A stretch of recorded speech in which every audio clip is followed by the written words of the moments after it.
Hello बच्चों, welcome to बायोमेंटिस classes online.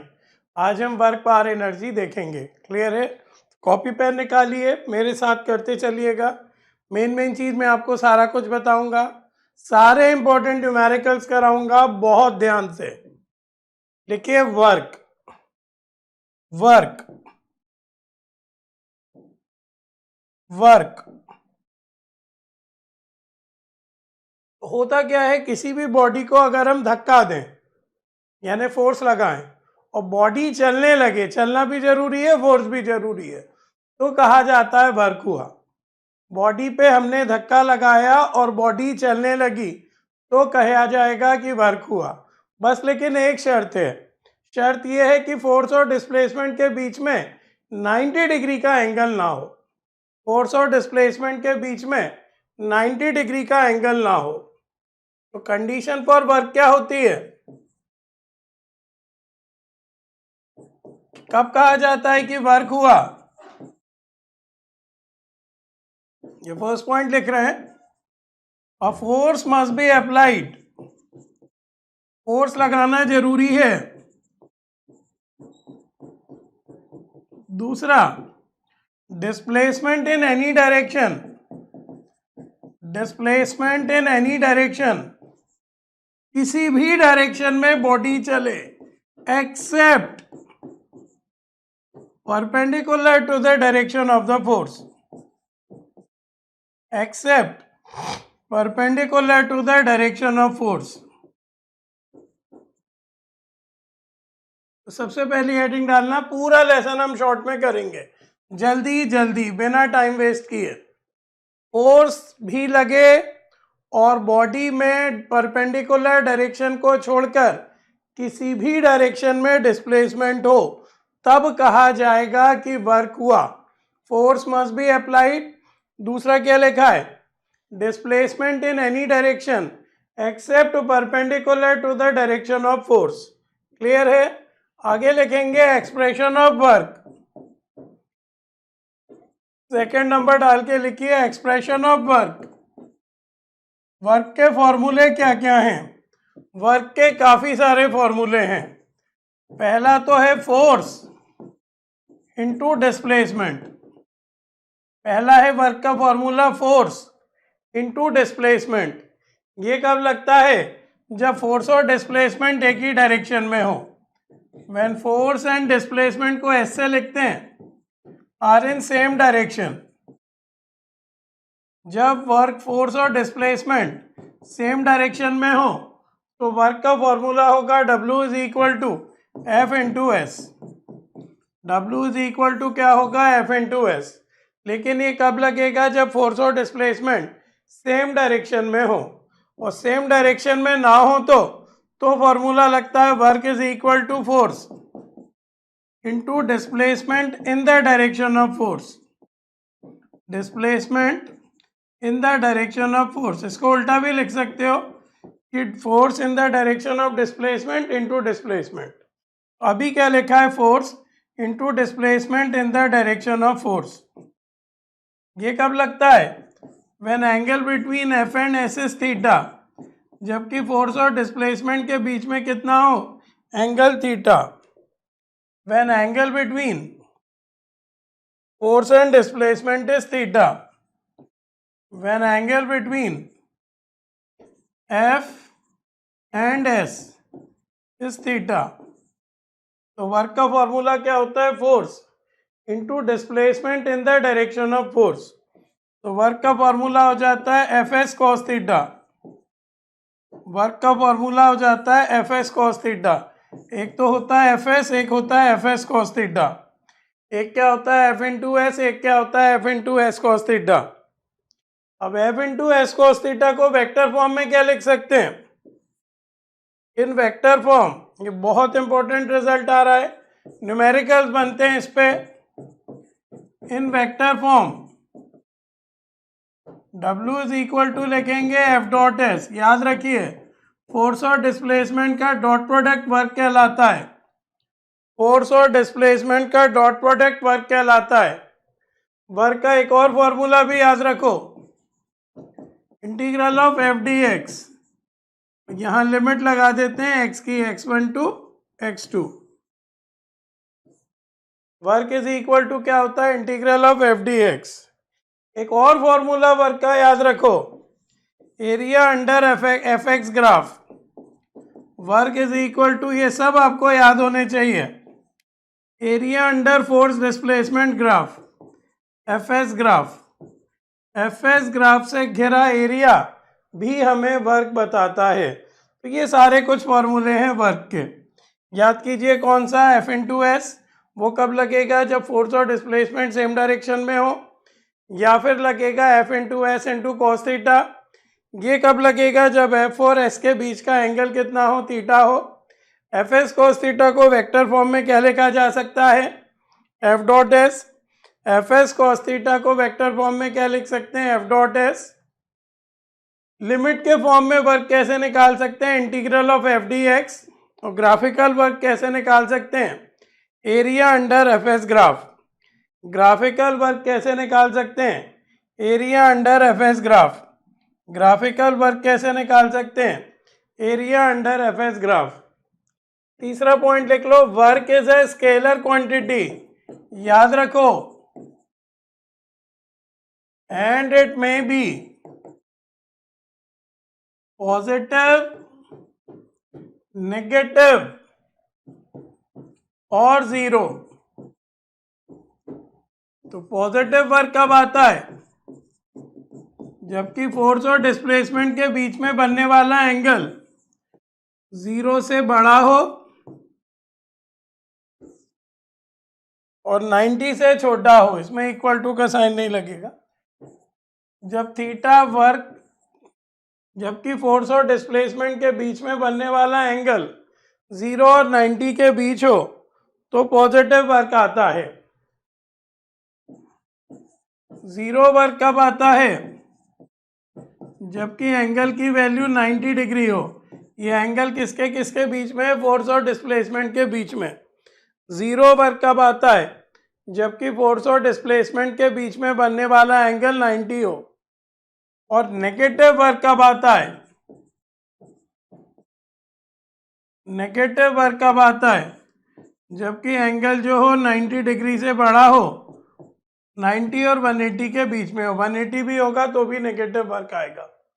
तो सारा कुछ डिपेंड करता है फोर्स और डिस्प्लेसमेंट के बीच में बनने वाले एंगल पर, नोट करते जाइएगा। सारा कुछ डिपेंड करता है फोर्स और डिस्प्लेसमेंट के बीच में बनने वाले एंगल पर। अगर एंगल 0 और 90 के बीच हो तो वर्क पॉजिटिव। मेरे साथ साथ ही पूरा लेसन याद हो जाना चाहिए। अगर एंगल 90 डिग्री हो तो वर्क 0, और अगर एंगल 90 से 180 के बीच में हो तो वर्क नेगेटिव। क्लियर है, थर्ड पॉइंट हो गया। फोर्थ पॉइंट लिखिए, CGS यूनिट ऑफ, या डायमेंशंस ऑफ वर्क निकाल लो पहले तो। डायमेंशंस ऑफ वर्क ml²t-2, छोटे छोटे पॉइंट है ये तो। CGS unit of work, work की CGS यूनिट अर्ग। MKS यूनिट ऑफ वर्क, छोटे छोटे पॉइंट हैं, जूल। वर्क की MKS यूनिट क्या होती है, जूल। सेवेंथ पॉइंट देखो, रिलेशन बिटवीन जूल एंड अर्ग। रिलेशन बिटवीन जूल एंड अर्ग, ये होता है 1 जूल इज इक्वल टू 10⁻⁷ अर्ग। 1 जूल इज इक्वल टू क्या होता है बेटा, बोलेंगे 10⁻⁷ अर्ग। 1 जूल इज इक्वल टू क्या होता है, 10⁻⁷ अर्ग। 1 जूल इज इक्वल टू क्या होता है, 10⁻⁷ अर्ग। 1 जूल इज इक्वल टू क्या होता है, 10⁻⁷ अर्ग। डायमेंशंस क्या हो गए वर्क के, ml²t-2। CGS यूनिट क्या हो गई, अर्ग। MKS यूनिट क्या हो गई, जूल। रिलेशन क्या होता है, 1 जूल इज इक्वल टू 10⁻⁷ अर्ग। 1 जूल इज इक्वल टू 10⁻⁷ अर्ग। जब आगे पढ़ेंगे तो हम देखेंगे एक और यूनिट होती है, इलेक्ट्रॉन वोल्ट। कभी कभी वर्क या एनर्जी को इलेक्ट्रॉन वोल्ट में भी एक्सप्रेस करते हैं। 10 पॉइंट लिखना है आपको। Electron volt EV is a smaller unit of work और energy.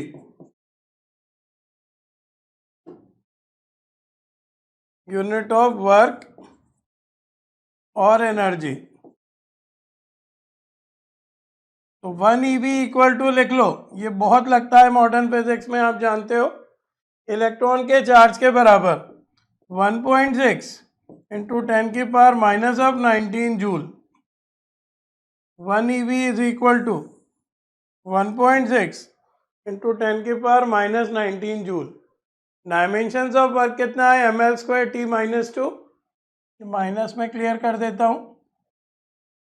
CGS unit of work क्या है, अर्ग है। MKS यूनिट वर्क क्या है, जूल है। रिलेशन बिटवीन जूल और अर्ग क्या है, 1 जूल इज इक्वल टू 10 की पावर 7 अर्ग। इलेक्ट्रॉन वोल्ट है, छोटी यूनिट है ये वर्क की या एनर्जी की। 1 electron volt is equal to 1.6 into 10 की power minus 19 joule. 9th point लिखो, 10 पॉइंट लिखवाऊंगा मैं, इतना आपको वर्क के बारे में आना चाहिए। 9th पॉइंट लिखो, देखो, for conservative forces such as gravitational force, electrostatic force, इनकी बात हो रही है। फॉर कंजर्वेटिव फोर्सेस, बहुत ध्यान से नोट्स बनाइए, सच एज ग्रेविटेशनल फोर्स,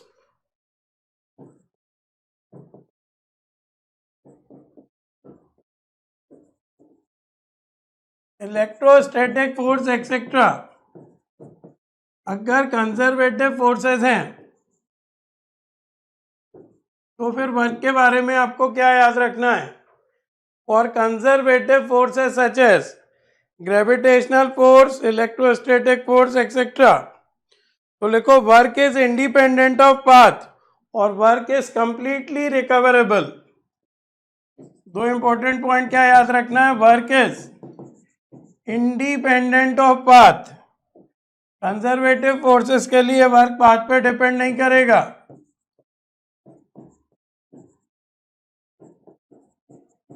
और एक और important point, work is totally recoverable.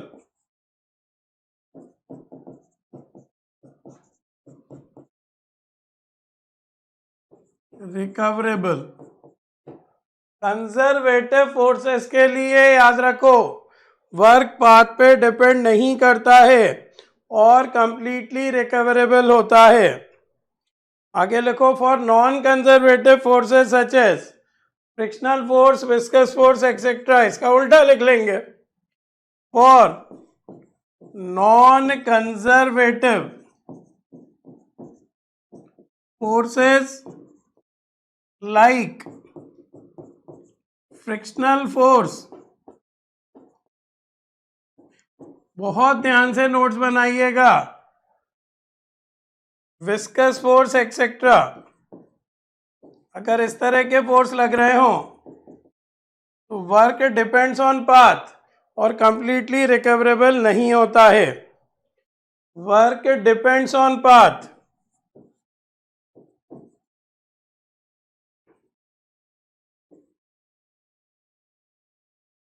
और नॉट कंप्लीटली रिकवरेबल।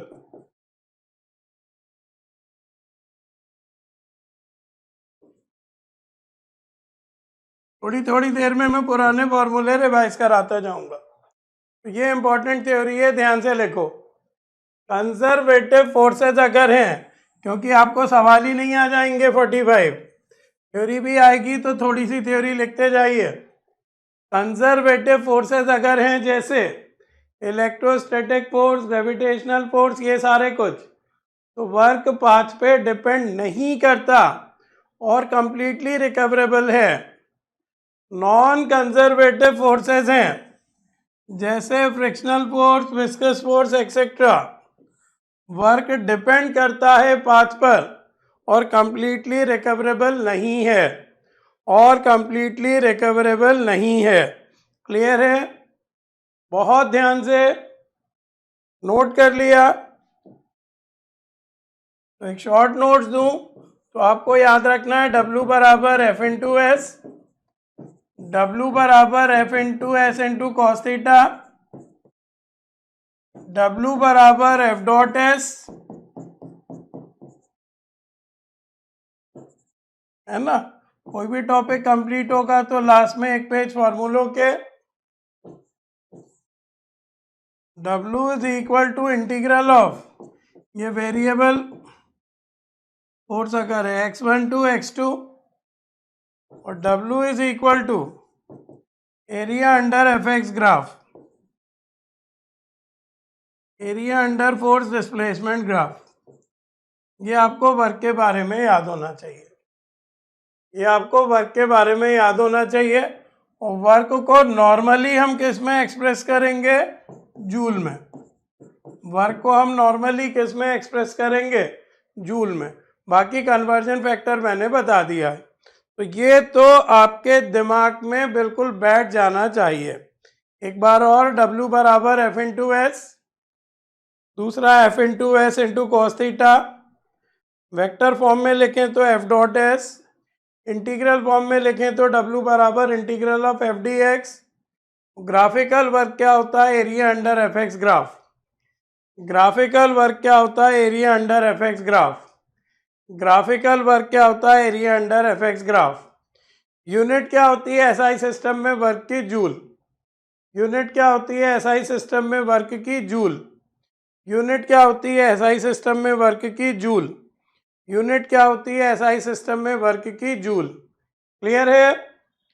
चलिए आगे बढ़ते हैं। एनर्जी, एनर्जी, कैपेसिटी, जो मेन पॉइंट याद होने चाहिए आपको, और ability of a body to do work. Capacity और ability of a body to do work. कैसी क्वांटिटी होती है ये? Scalar quantity. इसके यूनिट डायमेंशन किसके जैसे होते हैं? वर्क के जैसे। जो वर्क में याद किया है वो एनर्जी के होंगे। Units and dimensions are same as those of work, are same as work. Short में लिखते जाओ बिल्कुल। अच्छा, एनर्जी की कुछ दूसरी वे वो भी याद रख लो, जैसे वो इलेक्ट्रॉन वोल्ट। 1 EV क्या होता है? 1.6 इंटू 10 की पावर -16 जूल। और कभी कभी एनर्जी को किलोवाट आवर में भी नापते हैं, जिसे लिखते हैं kWh। इसका फुल फॉर्म क्या होता है? Kilowatt hour. इसका फुल फॉर्म क्या होता है? Kilowatt hour. तो 1 किलोवाट आवर में कितने होते हैं? 3.6 इंटू 10 की पावर 6 जूल। कॉमन भाषा में इसे यूनिट कहते हैं। कॉमन भाषा में किलोवाट आवर को क्या कहते हैं? यूनिट। ये इलेक्ट्रिकल एनर्जी इसमें मेजर करते हैं। यूनिट में क्या मेजर करते हैं?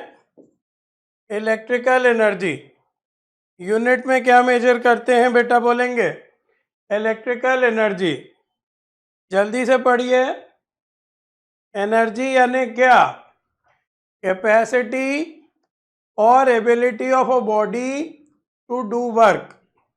कैपेसिटी और ability of a body to do work. कैसी क्वांटिटी है ये? स्केलर। क्या यूनिट्स और डायमेंशंस होते हैं इसके? Same as work. कुछ और यूनिट्स इसकी क्या होती हैं? एक होती है इलेक्ट्रॉन वोल्ट। तो 1 electron volt is equal to what? 1.6 into 10 की पावर -19 जूल। एक होती है किलोवाट आवर, KWH लिखते हैं, इसको कॉमन भाषा में यूनिट कहते हैं। 1 किलोवाट आवर इक्वल टू क्या होता है? 3.6 इंटू 10 की पावर 6 जूल। 1 किलोवाट आवर क्या होता है बेटा? बोलेंगे 3.6 इंटू 10 की पावर 6 जूल। लास्ट लाइन लिखो, mechanical energy is of 2 types.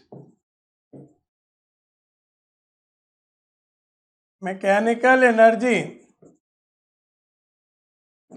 Is of 2 types.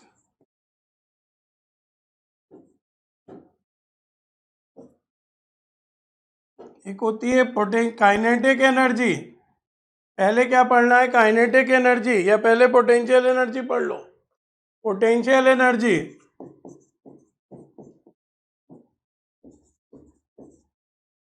दूसरी पढ़ी है kinetic energy. Mechanical energy is of two types, पहली होती है पोटेंशियल एनर्जी, दूसरी होती है kinetic energy.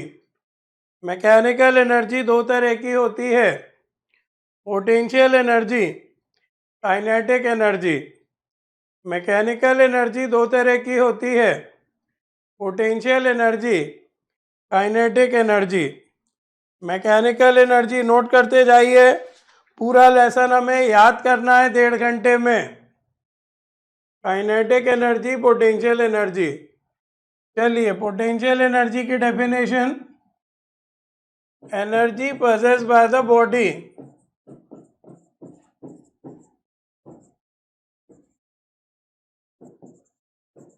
by virtue of its position, position के कारण या कॉन्फ़िगरेशन के कारण, by virtue of its position और बाय इट्स कॉन्फ़िगरेशन। 9-10 क्लास से पढ़ रहे हो। Energy possessed by the body by virtue of its position और by its configuration।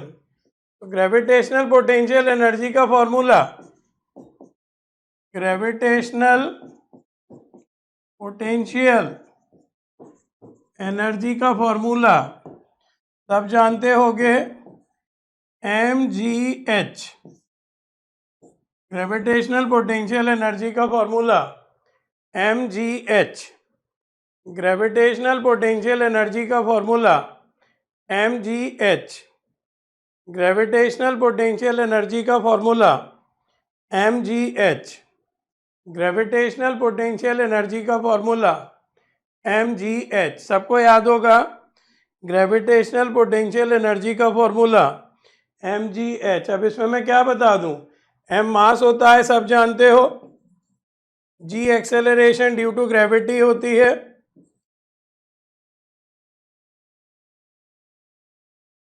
h होती है हाइट। एक बार लेसन अच्छे से कर लो बेटा, क्वेश्चंस अपने आप बनेंगे। ग्रेविटेशनल पोटेंशियल एनर्जी का formula mgh, gravitational potential energy का फॉर्मूला mgh। तो पोटेंशियल एनर्जी के बारे में आपको इतना आना चाहिए, energy possessed by the body by virtue of its position और by its configuration। Formula mgh, energy possessed by the body by virtue of its position और by its configuration, फॉर्मूला क्या आ गया, mgh। आगे बढ़ते हैं।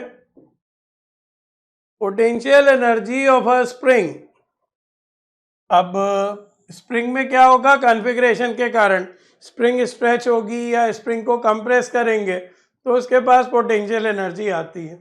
Potential energy of a spring, बहुत ध्यान से, कोई कहानी किससे नहीं, direct formula half K X square. Potential energy of a spring half K X square, potential energy of a spring half K X square, potential energy of a spring half K X square, potential energy of a spring half K X square. यहाँ K होता है spring constant या force constant, यहाँ K क्या होता है, spring constant या force constant. इसकी यूनिट होती है न्यूटन पर मीटर, निकाल भी सकते हो।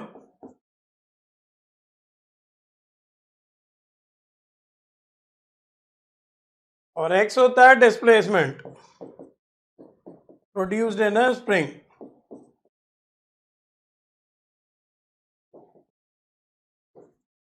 तो दो फॉर्मूले पोटेंशियल एनर्जी के याद करना है, पोजीशन के कारण तो mgh, कॉन्फ़िगरेशन के कारण तो half K X square. Position के कारण पोटेंशियल एनर्जी mgh, स्प्रिंग की एनर्जी कॉन्फ़िगरेशन के कारण हाफ के एक्स स्क्वायर। के क्या कहलाता है, स्प्रिंग कांस्टेंट या फोर्स कांस्टेंट, यूनिट इसकी क्या होती है, न्यूटन पर मीटर, और एक्स क्या होता है, डिस्प्लेसमेंट। क्या फॉर्मूला होता है एनर्जी का, हाफ के एक्स स्क्वायर। क्या फॉर्मूला होता है एनर्जी का, हाफ के एक्स स्क्वायर।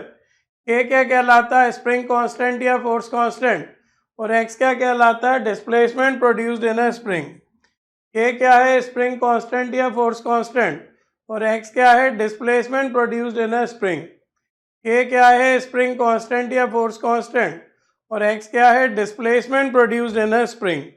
याद रहेगा एनर्जी का formula half K X square. अगला लिखिए पोटेंशियल एनर्जी कर्व। अगला लिखिए, एक आध क्वेश्चन ये देखा है, पोटेंशियल एनर्जी कर्व। एक कर्व बनाएंगे हम जिसमें हम एक्स एक्सिस पे लेंगे पोजीशन ऑफ पार्टिकल, जिसमें हम एक्स एक्सिस पे लेंगे पोजीशन ऑफ पार्टिकल और वाई एक्सिस पे लेंगे पोटेंशियल एनर्जी, जैसे हम यू से लिखेंगे।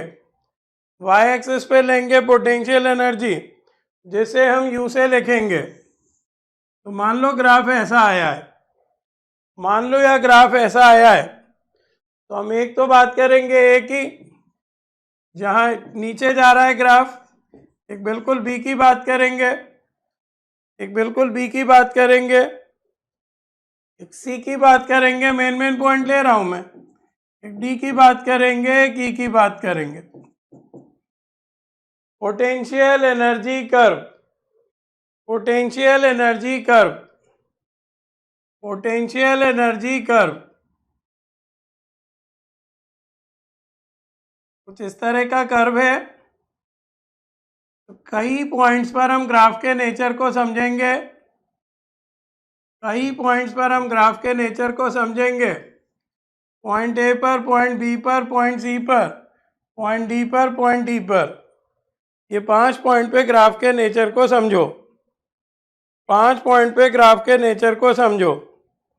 होता क्या है बेटा, एक एनर्जी में रिलेशन होता है और फोर्स में F इज इक्वल टू लिख लो।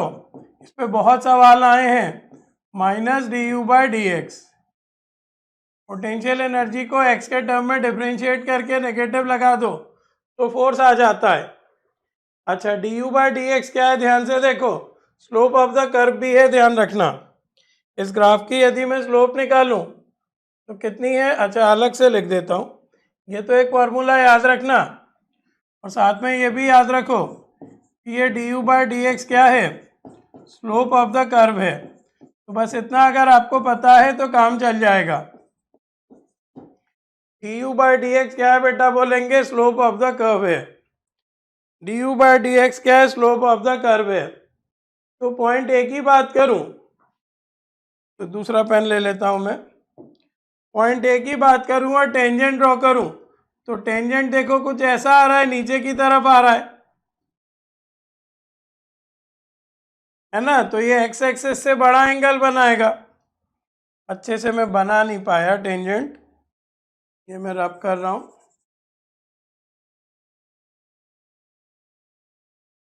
ग्राफ फिर से बना,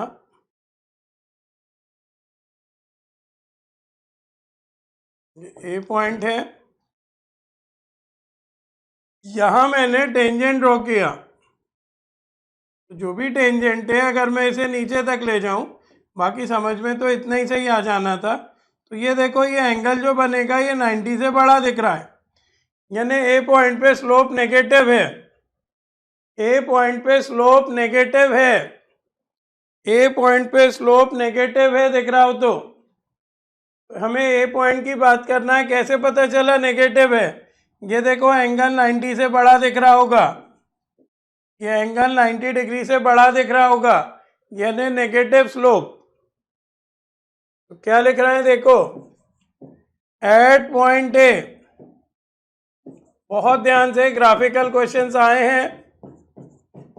eight point A slope negative, slope यानी क्या थी अभी मैंने बताया, d u by d x negative, F बराबर क्या है, माइनस में d u by d x, तो फोर्स हो जाएगा पॉजिटिव। पॉइंट ए पे क्या होगा लिख लीजिए, पॉइंट ए पे क्या होगा, स्लोप नेगेटिव। कैसे पता चला नेगेटिव दिख रहा है, तो D u by d x, slope यानी क्या, D u by d x, D u by d x negative, तो फोर्स पॉजिटिव। तो पॉइंट ए पे फोर्स क्या है, पॉजिटिव है। अब पॉइंट बी की बात करो, एट पॉइंट बी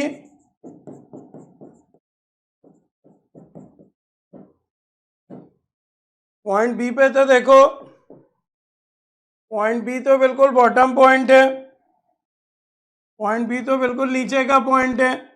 कह सकते हैं कि इस पॉइंट पे एनर्जी में कोई चेंज नहीं आ रहा। पॉइंट बी पे क्या हो रहा है, एनर्जी मिनिमम भी है और कोई चेंज भी नहीं आ रहा उसमें। पॉइंट बी पे क्या है, लिख लो, यू जो है एनर्जी जो है, पोटेंशियल एनर्जी जो है मिनिमम है, और D u by d x zero है। तो फोर्स बराबर क्या होता है, माइनस में d u by d x, तो फोर्स भी जीरो हो जाएगा। पॉइंट बी, पॉइंट बी पे एनर्जी मिनिमम है, ग्राफ में सबसे नीचे का पॉइंट है, तो D u by d x zero, तो फोर्स जीरो। तो इसी को कहते हैं स्टेबल इक्विलिब्रियम। जब आपकी एनर्जी मिनिमम हो, हर चीज अपनी एनर्जी को क्या करना चाहती है, मिनिमम करना चाहती है। तो सिस्टम की एनर्जी कहाँ पर है, बी पे मिनिमम है, तो इसे कहते हैं स्टेबल इक्विलिब्रियम। इसे क्या कहते हैं बेटा, स्टेबल इक्विलिब्रियम। इसे क्या कहते हैं, स्टेबल इक्विलिब्रियम। इसे क्या कहते हैं, स्टेबल इक्विलिब्रियम। इसे क्या कहते हैं, स्टेबल इक्विलिब्रियम। कोई भी चीज, जैसे ये पेन को ही मैं नीचे गिराऊं तो ये नीचे आएगा और जमीन पे जाके रुक जाएगा, क्यों, ये अपने एनर्जी को कम करना चाह रहा है। तो बी पॉइंट पे देखो पार्टिकल की एनर्जी सबसे कम है, तो बी पॉइंट को कहते हैं स्टेबल इक्विलिब्रियम। आप ध्यान से देखो, पेन से ही मैं ड्रॉ करके दिखाता हूं। अगर मैं सी पॉइंट पे टेंजेंट ड्रॉ करूं, टेंजेंट यानी क्या होता है, टच करती हुई लाइन, और दूसरे पेन से करता हूं, येलो पेन से करता हूं। सी पॉइंट पे अगर मैं टेंजेंट ड्रॉ करूं, ये एंगल आएगा बेटा, ये एंगल लेस देन 90 डिग्री दिख रहा होगा। ये रेड एंगल यहाँ है, ये ग्रेटर देन 90 है। ये जो येलो से मैंने एंगल बनाया है, ये लेस देन 90 दिख रहा होगा। तो पॉइंट सी पर क्या है, स्लोप पॉजिटिव है। एट पॉइंट सी कैसे पता चला, टेंजेंट ड्रॉ करो एट पॉइंट सी, तो टेंजेंट एक्स एक्सिस के साथ देखो 90 से छोटा एंगल बना रहा है। टेंजेंट एक्स एक्सिस के साथ, ये येलो लाइन को देखो, टेंजेंट एक्स एक्सिस के साथ 90 से छोटा एंगल बना रहा है। ये रेड एंगल है, बड़ा है 90। ये इधर कर देता हूं, रुको, रुक जाओ, रंग बिरंगे पेनों का यूज करना है। ये वाइट लाइन, ये येलो लाइन, ये येलो का एंगल है ना, और ये रेड का एंगल। तो रेड वाला एंगल दिख रहा होगा 90 से बड़ा है, और येलो वाला एंगल दिख रहा होगा 90 से छोटा है। क्लियर है। तो सी पॉइंट पे हमने टेंजेंट ड्रॉ किया, तो वो जो एंगल बना रहा है वो लेस देन 90 बना रहा है, तो स्लोप क्या होगी, पॉजिटिव होगी। स्लोप क्या होगी, पॉजिटिव होगी। स्लोप यानी D u by d x positive. Slope यानी क्या, D u by d x positive. Slope यानी क्या, D u by d x positive. तो फोर्स आ जाएगा नेगेटिव। एफ बराबर क्या है, माइनस में d u by d x, तो फोर्स आ जाएगा नेगेटिव। सी पॉइंट पे क्या होगा, स्लोप पॉजिटिव है, तो D u by d x क्या आ जाएगा बेटा, D u by d x क्या आ जाएगा, ये भी पॉजिटिव, ये भी पॉजिटिव यानी फोर्स नेगेटिव, ये भी पॉजिटिव यानी फोर्स नेगेटिव, ये भी पॉजिटिव यानी फोर्स नेगेटिव, है ना। तो कोई पॉइंट, अगर किसी पॉइंट पे ग्राफ ऊपर की तरफ जा रहा है तो ये सारा कुछ होगा। बहुत क्वेश्चन आए हैं इस पे, 3 से 4, बहुत ध्यान से चीज़ों को समझिए। अब 2 पॉइंट और डिस्कस करने हैं। एक पॉइंट है देखो डी, डी पे क्या है, एनर्जी मैक्सिमम है और एनर्जी में आने वाला चेंज जीरो है। एनर्जी मैक्सिमम है तो कोई भी चीज़ मैक्सिमम एनर्जी को अचीव नहीं करना चाहती है ना। ये पेन है, ये ऊपर है, ऊपर तब तक है जब तक हम इसे पकड़ें, जैसे ही इसे छोड़ेंगे ये नीचे गिरेगा। तो पॉइंट डी की बात कर रहे हैं, जो कर्व में सबसे टॉप मोस्ट पॉइंट है। एट पॉइंट डी, ये मैं बहुत डीप में बता रहा हूं, बहुत ध्यान से नोट्स बनाओ आप। एनर्जी मैक्सिमम है और प्लस एनर्जी में आने वाला चेंज ज़ीरो है। टॉप मोस्ट पॉइंट पे या बॉटम मोस्ट पॉइंट पे एनर्जी में आने वाला चेंज ज़ीरो, तो 40। तो मैक्सिमम एनर्जी स्टेट में कोई भी बॉडी नहीं रहना चाहती, मैक्सिमम एनर्जी स्टेट में कोई भी बॉडी नहीं रहना चाहती, तो इसको कहते हैं अनस्टेबल इक्विलिब्रियम। ये डी पॉइंट मिल तो जरूर रहा है, लेकिन जैसे ही बॉडी यहाँ से हटेगी फिर यहाँ पे आना नहीं चाहेगी। Equilibrium, unstable equilibrium, unstable equilibrium, unstable equilibrium. Clear है? तो डी पॉइंट जो ग्राफ का सबसे ऊपर वाला पॉइंट है वो अनस्टेबल इक्विलिब्रियम है, वो अनस्टेबल इक्विलिब्रियम है। अब लास्ट देखो, ई पॉइंट को देखो। ई पॉइंट पे एनर्जी कांस्टेंट हो गई है, ना मैक्सिमम ना मिनिमम, कांस्टेंट हो गई है। कांस्टेंट होने से क्या होगा बेटा, वही एनर्जी में आने वाला चेंज तो ज़ीरो होगा, चेंज ज़ीरो होगा तो फोर्स भी ज़ीरो होगा। एट पॉइंट डी की बात कर रहे हैं, बहुत ध्यान से इसके नोट्स बनाना बेटा। एनर्जी ना मैक्सिमम है ना मिनिमम है, बल्कि कांस्टेंट है, तो वही D u by d x zero हो जाएगा। डिस्टेंस के रिस्पेक्ट में एनर्जी नहीं चेंज होगी तो फोर्स ज़ीरो हो जाएगा। ऐसे इक्विलिब्रियम को कहते हैं जब एनर्जी कांस्टेंट हो, न्यूट्रल इक्विलिब्रियम। ऐसे इक्विलिब्रियम को कहते हैं जबकि एनर्जी कांस्टेंट हो, न्यूट्रल इक्विलिब्रियम। जब एनर्जी मिनिमम थी तो स्टेबल इक्विलिब्रियम, जब एनर्जी मैक्सिमम थी तो अनस्टेबल इक्विलिब्रियम, और जब एनर्जी कांस्टेंट थी तो न्यूट्रल इक्विलिब्रियम। जब एनर्जी मिनिमम थी तो स्टेबल इक्विलिब्रियम, याद रखो। जब एनर्जी मैक्सिमम होगी तो अनस्टेबल इक्विलिब्रियम, और जब एनर्जी कांस्टेंट होगी तो न्यूट्रल इक्विलिब्रियम। एक बार और ग्राफ दिखा देता हूं आपको। ये था, इसमें स्लोप नेगेटिव, स्लोप नेगेटिव तो फोर्स पॉजिटिव। बी पॉइंट क्या था, एनर्जी सबसे ज़्यादा कम, एनर्जी सबसे ज़्यादा कम तो स्टेबल इक्विलिब्रियम। डी पॉइंट क्या है, स्लोप पॉजिटिव तो फोर्स नेगेटिव। डी पॉइंट क्या है, एनर्जी सबसे ज़्यादा, एनर्जी सबसे ज़्यादा तो अनस्टेबल इक्विलिब्रियम। और ई पॉइंट क्या है, एनर्जी कांस्टेंट, एनर्जी कांस्टेंट को कहते हैं न्यूट्रल इक्विलिब्रियम। एनर्जी कांस्टेंट को क्या कहते हैं, न्यूट्रल इक्विलिब्रियम। तो पोटेंशियल एनर्जी कर्व हर बुक में अलग अलग दिया रहता है। मेन आप स्लोप टेंजेंट ड्रॉ करके चीज़ों को समझिएगा। टेंजेंट क्वेश्चन हम करेंगे तो हम देखेंगे टेंजेंट ड्रॉ करने पर काफ़ी सारी चीज़ें क्लियर हो जाती हैं। टेंजेंट ड्रॉ करने पर काफ़ी सारी चीज़ें क्लियर हो जाती हैं। चलिए आगे बढ़िए। काइनेटिक एनर्जी, 9th क्लास से पढ़ते आ रहे हो काइनेटिक एनर्जी के बारे में। Energy due to motion, motion के कारण जो एनर्जी आती है वो kinetic energy. Energy due to motion, formula बोलिए, half M we square.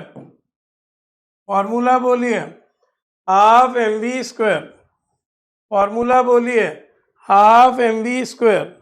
Motion के कारण जो एनर्जी होगी वो कहलाती है काइनेटिक एनर्जी। मोशन के कारण जो एनर्जी होती है वो कहलाती है काइनेटिक एनर्जी। मोशन के कारण जो एनर्जी होती है वो कहलाती है काइनेटिक एनर्जी। और काइनेटिक एनर्जी का formula half M we square. Motion के कारण जो एनर्जी होती है वो कहलाती है काइनेटिक एनर्जी, और काइनेटिक एनर्जी का formula half M we square. Clear है? अगला लिखिए रिलेशन बिटवीन, बहुत important formula, momentum and kinetic energy. Relation between momentum and kinetic energy, relation between momentum and kinetic energy ये होता है P square equal to 2me। या जिस form में भी आप याद रख रहे हो, इस फॉर्म में याद रखोगे तो जल्दी क्वेश्चन होंगे। अंडर रूट मत लेना। P square equal to 2me याद रखो। इसमें P है मोमेंटम, P इसमें मोमेंटम है, M मास है, E काइनेटिक एनर्जी है।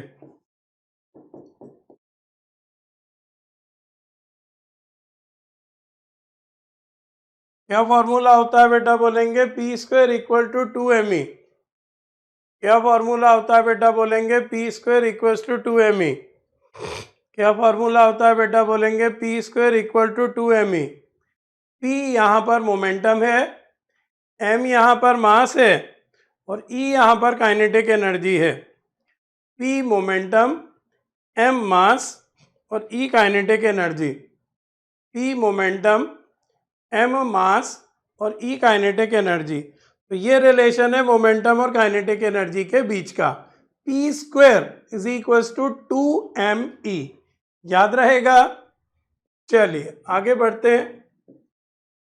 वर्क एनर्जी थ्योरम, बहुत क्वेश्चंस बनेंगे। वर्क एनर्जी थ्योरम, कॉमा की बजाय डैश होना चाहिए। Work energy theorem, work energy theorem, work energy theorem, heading डालिए work energy theorem. Work energy theorem ये कहती है किसी भी बॉडी पर किया गया काम बॉडी की काइनेटिक एनर्जी को चेंज करता है। बस इतना सा। किसी भी बॉडी पर किया गया काम बॉडी की काइनेटिक एनर्जी को चेंज करता है। किसी भी बॉडी पर किया गया काम बॉडी की काइनेटिक एनर्जी को चेंज करता है। Work done by a force on a body changes the kinetic energy of a body. बहुत न्यूमेरिकल बनेंगे। Work done by a force on a body changes the kinetic energy of a body. Work done by a force on a body changes the kinetic energy of a body. Equation बनती है work is equal to half mv square, ये हो गई final kinetic energy, minus half mu square, ये हो गई initial kinetic energy. तो जो काइनेटिक एनर्जी में चेंज आता है किसी बॉडी का, वही work done by the force होता है। Work done is equal to, ये क्या लिखा है? Change in kinetic energy. ये क्या लिखा है? Work done is equal to change in kinetic energy. W is equal to, equation बन गई half mv square minus half mu square. Work done by a force on a body changes the kinetic energy of a body. Work done by a force on a body changes the kinetic energy of a body. Work done by a force on a body changes the kinetic energy of a body. Work done by a force on a body changes the kinetic energy of a body. तो W is equal to क्या बन गई बेटा equation? Half mv square minus half mu square. Clear है? आगे बढ़ते हैं। ये कुछ रटने वाले क्वेश्चन हैं बेटा, ध्यान रखिए। Work done to bring the chain back on the table. एक चेन है, उसका कुछ पार्ट लटक रहा है टेबल के नीचे। कितना पार्ट लटक रहा है? L/N part. जैसे 1/3 चेन लटक रही है तो N की जगह 3 रख दो, आधी चेन लटक रही है तो N की जगह 2 रख दो। तो nth पार्ट उसका है ना, मैं लिख देता हूं। जैसे 1/3 ऑफ चेन लटक रही है, अगर एन का मतलब समझ लो, 1/3 ऑफ चेन अगर है हैंगिंग, एन की जगह क्या लिख दो आप? 1/3 नहीं 3, L/3 हो जाएगा। और हाफ ऑफ चेन हैंगिंग है, अगर हाफ द चेन हैंगिंग है ना, ये एन में बच्चे गलती करते हैं इसीलिए मैं समझा रहा हूं। एन की जगह 2 लिख दो। तो कितना पार्ट लटका हुआ है? nth पार्ट लटका हुआ है। तो इसे हमें टेबल पर ऊपर चढ़ाना है, इसे हमें टेबल पर ऊपर चढ़ाना है। तो काम करना पड़ेगा। काम कितना करना पड़ेगा?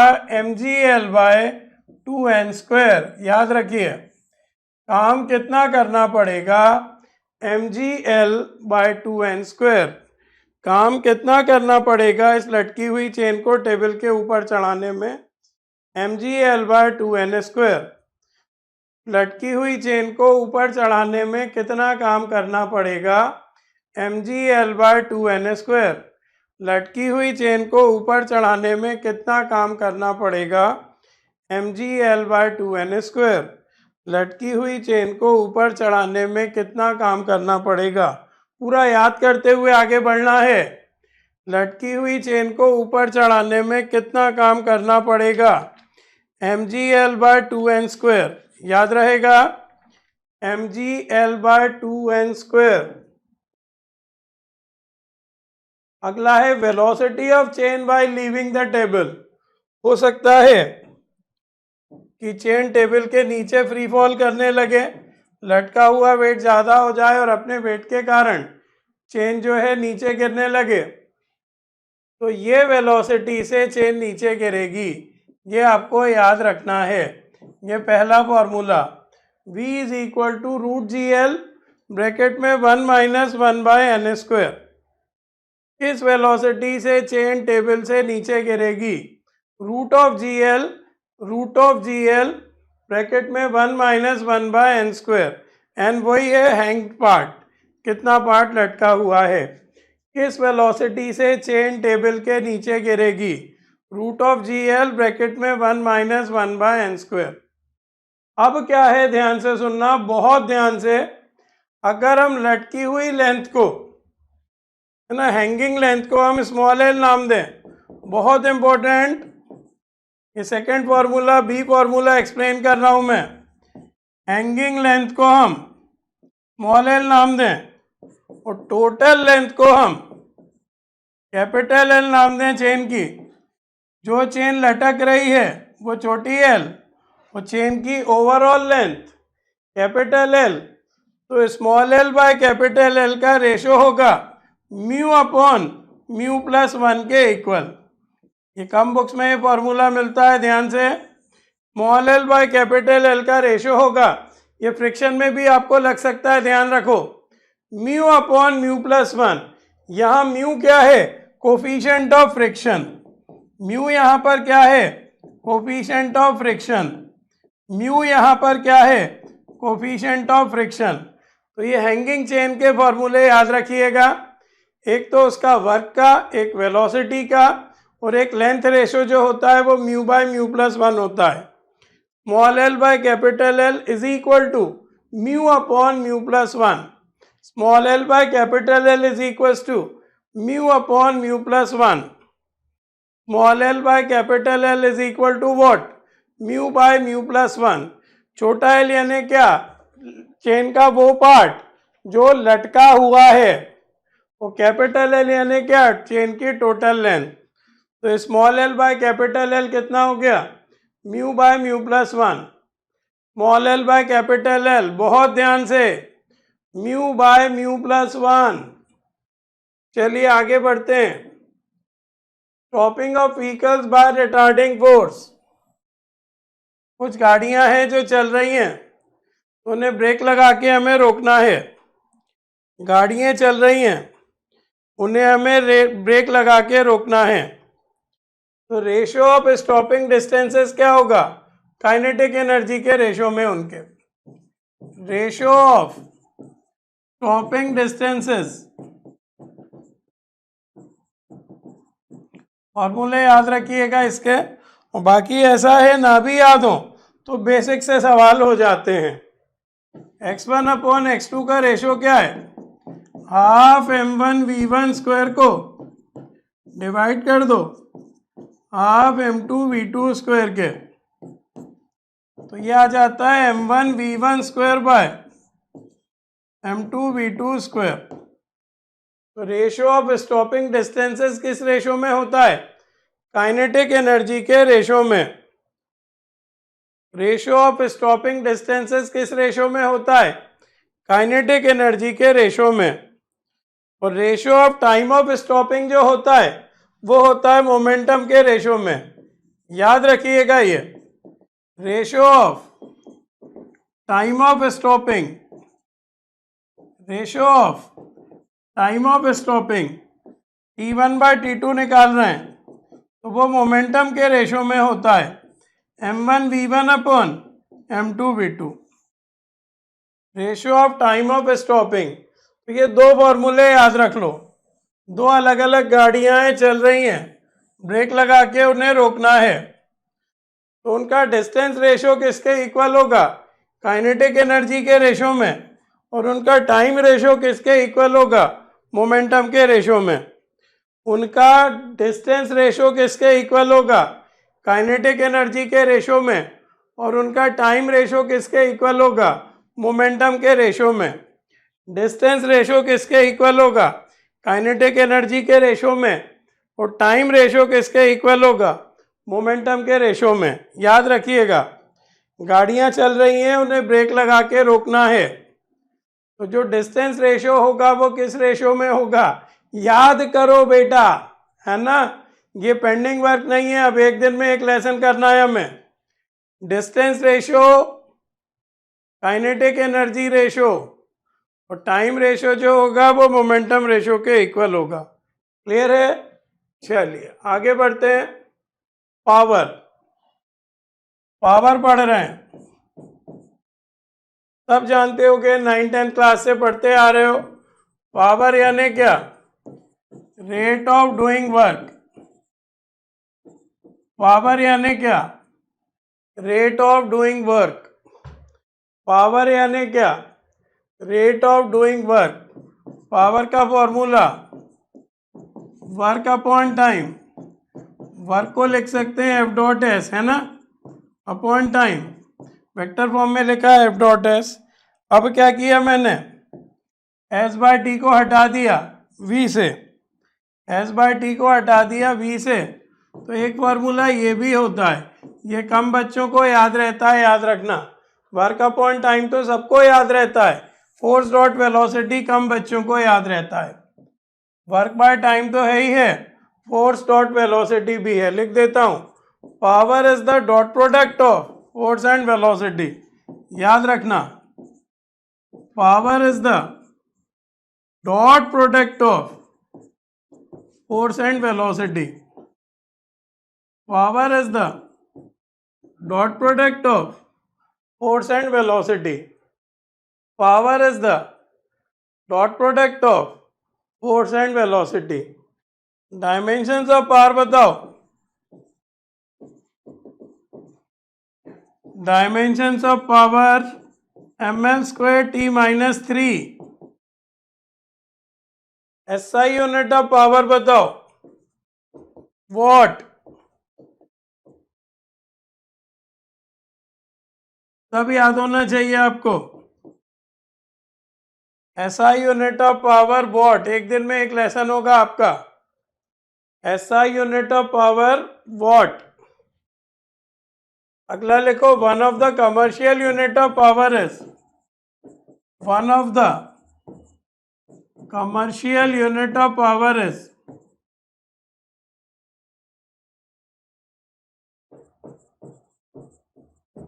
Horse power.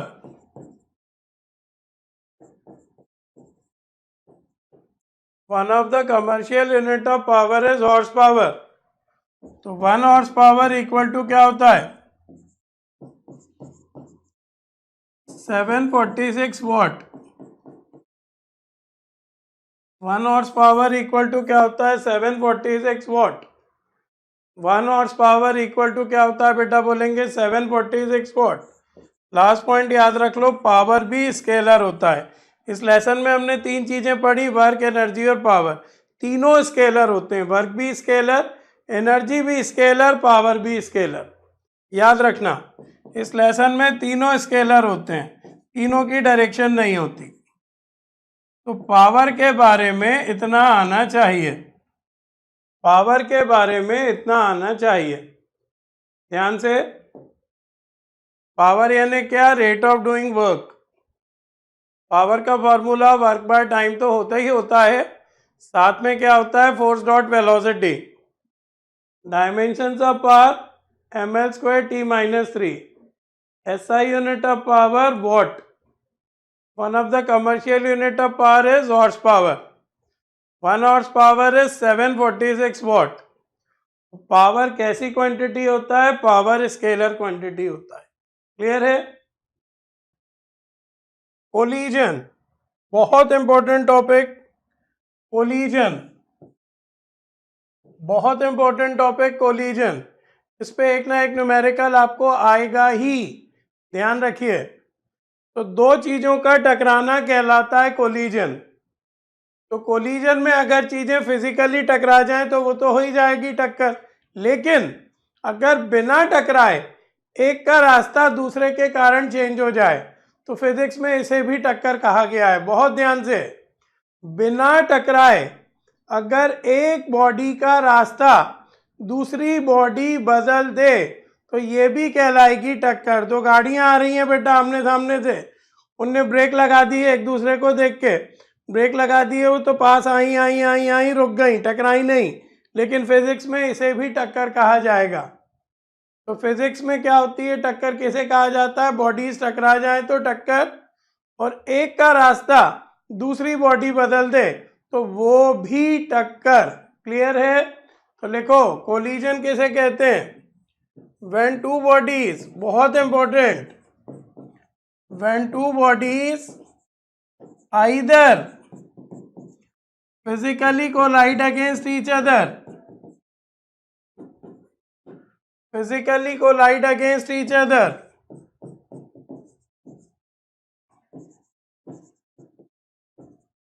or when the path of one body is changed. ये इंपॉर्टेंट है.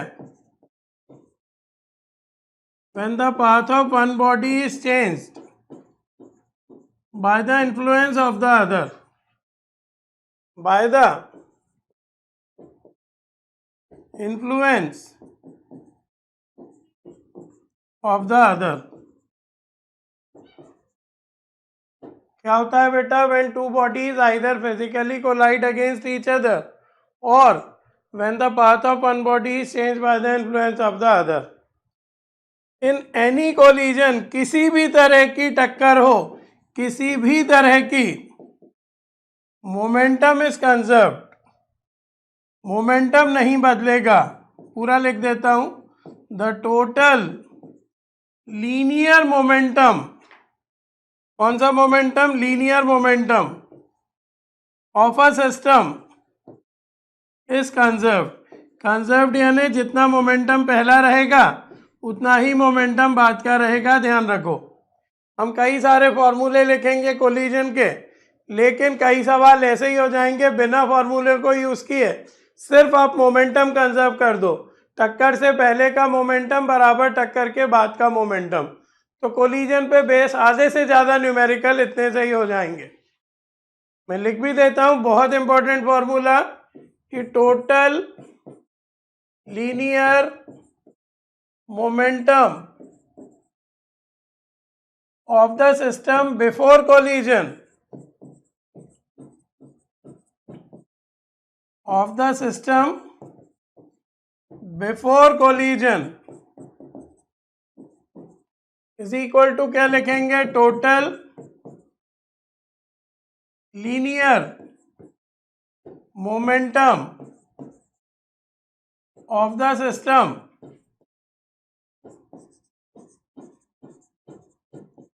After collision.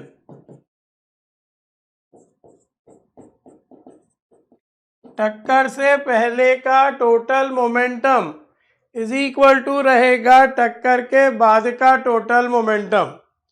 टक्कर से पहले का total momentum is equal to रहेगा टक्कर के बाद का टोटल मोमेंटम.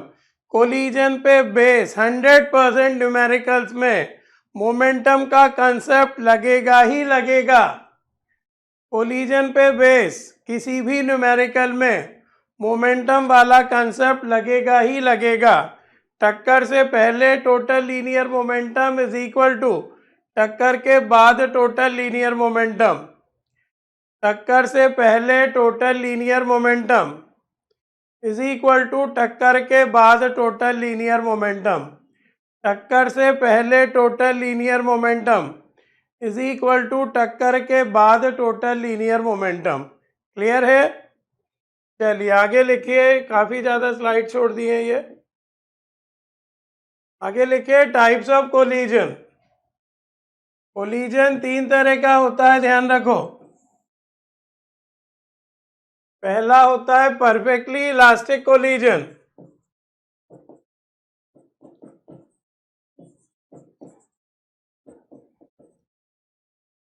ही लिख दे रहा हूं बस, perfectly elastic collision.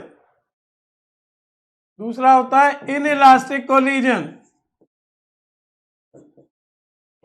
Inelastic collision. तीसरा होता है perfectly inelastic. Perfectly inelastic और प्लास्टिक कोलिजन।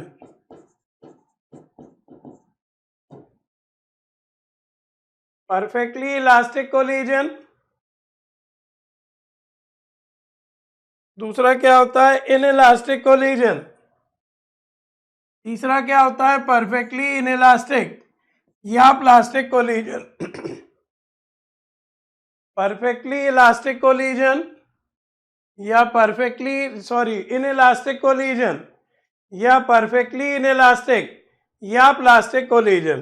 तो परफेक्टली इलास्टिक कोलिजन उसे कहते हैं जिसमें मोमेंटम भी कंजर्व रहता है, पी यानी मोमेंटम, और काइनेटिक एनर्जी भी कंजर्व रहती है। कंजर्व लिख देता हूं, मोमेंटम भी कंजर्व रहता है, काइनेटिक एनर्जी भी कंजर्व रहती है। परफेक्टली इलास्टिक कोलिजन किसे कहेंगे? जिसमें मोमेंटम भी कंजर्व रहे और काइनेटिक एनर्जी भी कंजर्व रहे। इन इलास्टिक कोलिजन के, हाँ, और ये रेयर फेनोमेना है। ये ऐसी कोई भी टक्कर नहीं होती है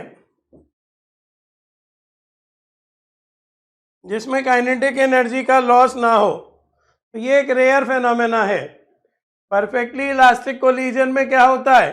मोमेंटम भी कंजर्व रहता है और काइनेटिक एनर्जी भी कंजर्व रहती है, और ये एक रेयर फेनोमेना है। इन इलास्टिक कोलिजन में मोमेंटम तो कंजर्व रहता ही रहता है, लेकिन काइनेटिक एनर्जी कंजर्व नहीं रहती। इन इलास्टिक कोलिजन में मोमेंटम तो कंजर्व रहता ही रहता है, लेकिन काइनेटिक एनर्जी कंजर्व नहीं रहती। तो ज्यादातर टक्कर ऐसी होती हैं। Most of the collisions are inelastic. Most of the collisions are inelastic. ज्यादातर टक्करें कैसी होती हैं? Inelastic. अब तीसरा और आखिरी लिख रहे हैं, हेडिंग तो डाल ली होगी, जगह चाहिए मुझे, ऊपर से लिख रहा हूं। यह है परफेक्टली इन इलास्टिक या प्लास्टिक कोलिजन।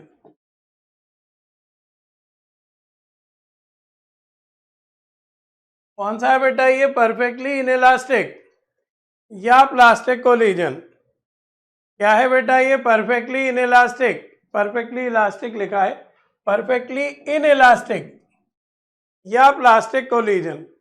इसमें क्या होता है? Two bodies stick together after collision. टक्कर के बाद चीजें आपस में चिपक जाती हैं। लिखते ही लिखते याद हो जाना चाहिए। क्रैश कोर्स का मतलब ही यही है कि एक लेसन 2 से 3 घंटे में परफेक्ट हो जाए आपका। टक्कर के बाद चीजें आपस में चिपक जाती हैं। ये क्या है बेटा? बहुत इंपॉर्टेंट पॉइंट लिखने जा रहा हूं। Maximum loss of kinetic energy occurs. इस तरह की टक्कर में काइनेटिक एनर्जी का मैक्सिमम लॉस होता है। इस तरह की टक्कर में काइनेटिक एनर्जी का मैक्सिमम लॉस होता है। इस तरह की टक्कर में काइनेटिक एनर्जी का मैक्सिमम लॉस होता है। बहुत थ्योरी आती है बेटा, थ्योरेटिकल क्वेश्चंस आते हैं, बहुत ध्यान से। टाइप्स ऑफ कोलिजन में हमने क्या लिखा, ऐसी कोई टक्कर जिसमें काइनेटिक एनर्जी भी कंजर्व रहे और मोमेंटम भी कंजर्व रहे तो टक्कर क्या कहलाती है, इलास्टिक कोलिजन। अब जिसमें मोमेंटम तो कंजर्व रहे लेकिन काइनेटिक एनर्जी कंजर्व ना रहे तो ऐसी टक्कर क्या कहलाती है, इन इलास्टिक कोलिजन। और टक्कर के बाद अगर चीज़ें आपस में चिपक जाएं तो ऐसी टक्कर कहलाती है परफेक्टली इनइलास्टिक या प्लास्टिक कोलिजन। टक्कर के बाद चीज़ें आपस में चिपक जाएं तो ऐसी टक्कर कहलाती है परफेक्टली इनइलास्टिक या प्लास्टिक कोलिजन। टक्कर के बाद चीज़ें आपस में चिपक जाएं तो ऐसी टक्कर कहलाती है परफेक्टली इनइलास्टिक या प्लास्टिक कोलिजन। और इस तरह की टक्कर में काइनेटिक एनर्जी का मैक्सिमम लॉस होता है। इस तरह की टक्कर में काइनेटिक एनर्जी का मैक्सिमम लॉस होता है, याद रहेगा।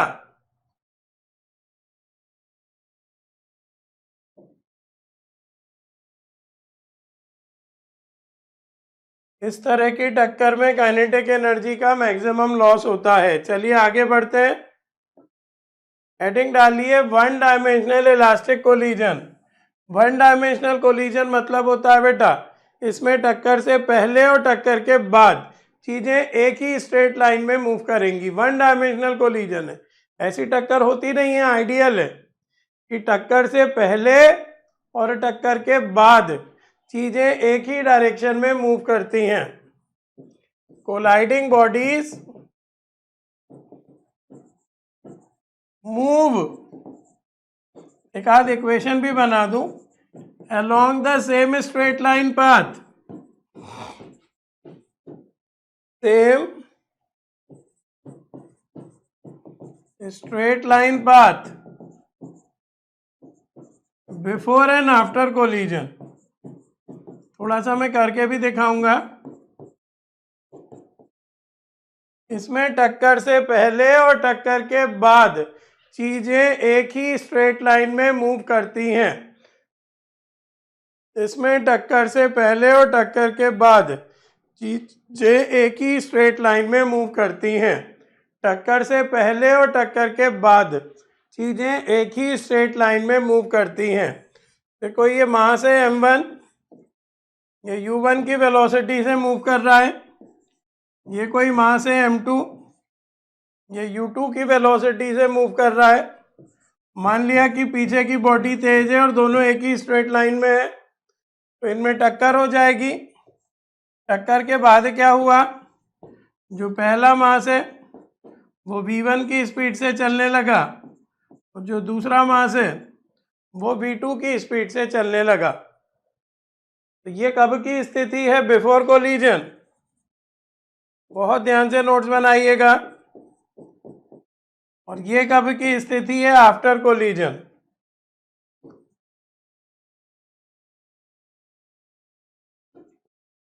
ये कब की स्थिति है, बिफोर कोलिजन। और वो कब की स्थिति है, आफ्टर कोलिजन। ये कब की स्थिति है, बिफोर कोलिजन, और ये कब की स्थिति है, आफ्टर कोलिजन। क्लियर है। पहले मोमेंटम को कंजर्व कर दो। थोड़ा सा मैं बता रहा हूँ सिर्फ इसलिए कि बीच की स्टेप इंपॉर्टेंट है।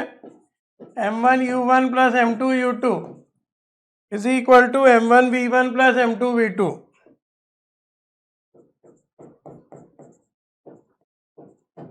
तो m1 कॉमन ले लेंगे, u1 minus v1 is equal to m2 common v2 minus u2।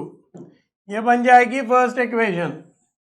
एक बार हमने क्या किया, मोमेंटम को कांस्टेंट किया, मोमेंटम को कंजर्व किया। इसी तरह अब काइनेटिक एनर्जी को करो, हाफ m u1 स्क्वायर, जितना पहले उतना बाद में, half m1 u1 square plus half m2 u2 square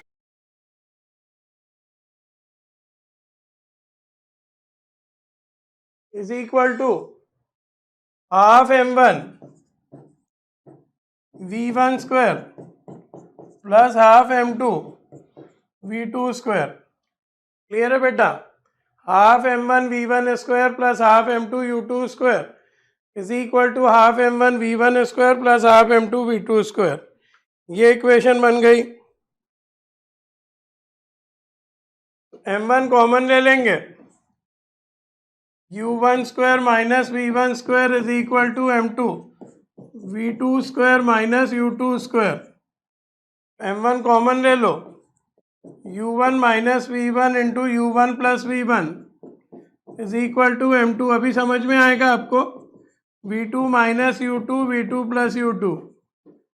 कुल मिला के ये कि कोई कोलिजन का हो और इलास्टिक कोलिजन हो, एक बार आप मोमेंटम को कंजर्व करो, एक बार काइनेटिक एनर्जी को कंजर्व करो, एक बार मोमेंटम को कंजर्व करो, एक बार काइनेटिक एनर्जी को कंजर्व करो।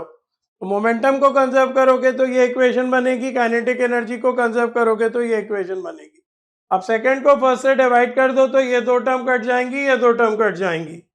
सेकंड डिवीजन फर्स्ट, तो क्या आ जाएगा, देखो यहाँ ये बचेगा u1 प्लस v1, उधर v2 plus u2। u1 plus v1 is equal to v2 plus u2। तो u1 minus u2 is equal to v2 minus v1। ये बहुत ज़्यादा है बेटा, इसीलिए मैं बता रहा हूँ। ये आ गया, या इसी को लिख सकते हैं v2 minus v1 upon u1 minus u2 is equal to आ गया 1। ये 1 तो किसके लिए आ गया, फॉर परफेक्टली, बहुत ध्यान से बस इतना ही बताना, उसके बाद तो डायरेक्ट फार्मूले याद रखना है। For perfectly elastic collision, for perfectly elastic collision v2 minus v1 upon u1 minus u2 कितना आ गया, 1। अच्छा, अगर कोलिजन परफेक्ट इलास्टिक नहीं है तो v2 minus v1 upon u1 minus u2 इसको कहते हैं E, इसको कहते हैं E। ये थर्ड इक्वेशन, ये फोर्थ, ये फिफ्थ। अगर परफेक्ट इलास्टिक कोलिजन है तो v2 minus v1 upon u1 minus u2 कितना आ जाता है, 1। और अगर परफेक्ट इलास्टिक कोलिजन नहीं है तो v2 minus v1 upon u1 minus u2 क्या आ जाएगा, E।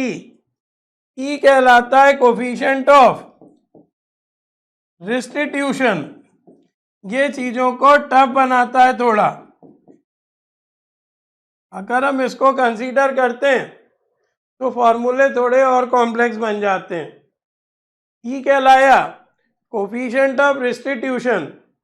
इसकी बातें कब होंगी, for in elastic collision, for in elastic collision. इसका मतलब ये हुआ कि परफेक्टली इलास्टिक कोलिजन का कोफिशिएंट ऑफ रिस्टिट्यूशन हुआ 1, परफेक्ट इलास्टिक कोलिजन का कोफिशिएंट ऑफ रिस्टिट्यूशन हुआ 1। तो देख लो बेटा क्या हुआ, v2 एक बार क्या किया मैंने, थोड़ा सा आप याद रखिएगा, मोमेंटम को कंजर्व करो तो एक इक्वेशन बनती है, काइनेटिक एनर्जी को कंजर्व करो तो एक और इक्वेशन बनती है, यही बनाई है। दोनों को डिवाइड कर दो तो v2 minus v1 upon u1 minus u2 आ जाता है 1। लेकिन 1 तो कब आता है, जब टक्कर परफेक्ट इलास्टिक हो। अगर टक्कर परफेक्ट इलास्टिक नहीं है तो v2 minus v1 upon u1 minus u2 आ जाता है E। E कहलाता है coefficient of restitution. v2 minus v1 upon u1 minus u2 क्या आ जाता है, E। E कहलाता है कोफिशिएंट ऑफ रिस्टिट्यूशन।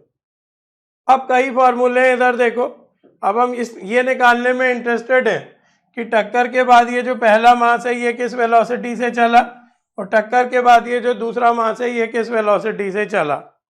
टक्कर के बाद हम क्या निकालना चाह रहे हैं, पहले मास की वेलोसिटी, और टक्कर के बाद हम क्या निकालना चाह रहे हैं, दूसरे मास की वेलोसिटी। तो फॉर्मूले सिंपल है, लेकिन अगर कोफिशिएंट ऑफ रिस्टिट्यूशन की बात भी करेंगे तो फॉर्मूला थोड़ा सा टफ हो जाता है। तो क्या कर रहे हैं, v1 निकाल रहे हैं, तो कैलकुलेट v1। दोनों फार्मूले लिख देंगे एक बगैर कोफिशिएंट ऑफ रिस्टिट्यूशन के। v1 का एक फार्मूला होता है m1 minus m2 upon m1 plus m2 into u1 plus 2m2 upon m1 plus m2 into u2। याद करो, याद करो, ये ब्रैकेट मिटा दो।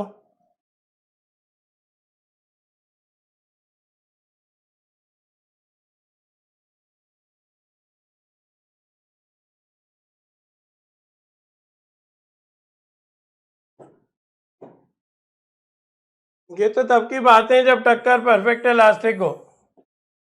m1 minus m2 upon m1 plus m2 into u1 plus 2m2 upon m1 plus m2 into u2।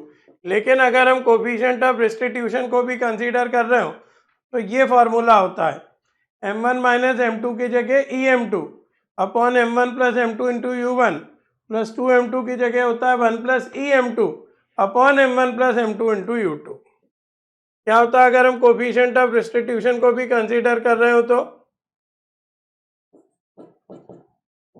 m1 minus em2 upon m1 plus m2 into u1 plus 2m2 को लिखा जाता है 1 plus em2 upon m1 plus m2 into u2। ये थोड़े दिक्कत से याद होता है लेकिन याद कर लीजिएगा। नॉर्मली फर्स्ट वाला ही लगेगा। फर्स्ट वाला इलास्टिक कोलिजन्स के लिए, सेकंड वाला इन इलास्टिक कोलिजन के लिए। सेकंड वाला इन इलास्टिक कोलिजन के लिए। v1 का क्या फॉर्मूला है याद करो। v1 यानी क्या, टक्कर के बाद पहले मास की वेलोसिटी। v1 यानी क्या, टक्कर के बाद पहले मास की velocity m1 minus m2 upon m1 plus m2 into u1 plus 2m2 upon m1 plus m2 into u2। या फिर m1 माइनस m2 की जगह em2 upon m1 plus m2 into u1 plus 1 plus em2 upon m1 plus m2 into u2। Clear है बेटा। तो पहला formula है elastic collision के लिए, दूसरा फार्मूला है इनइलास्टिक कोलिजन के लिए। सेम यही फार्मूले लिखो v2 के, सेम यही फार्मूले लिखो v2 के, सेम यही फार्मूले लिखो v2 के to calculate v2।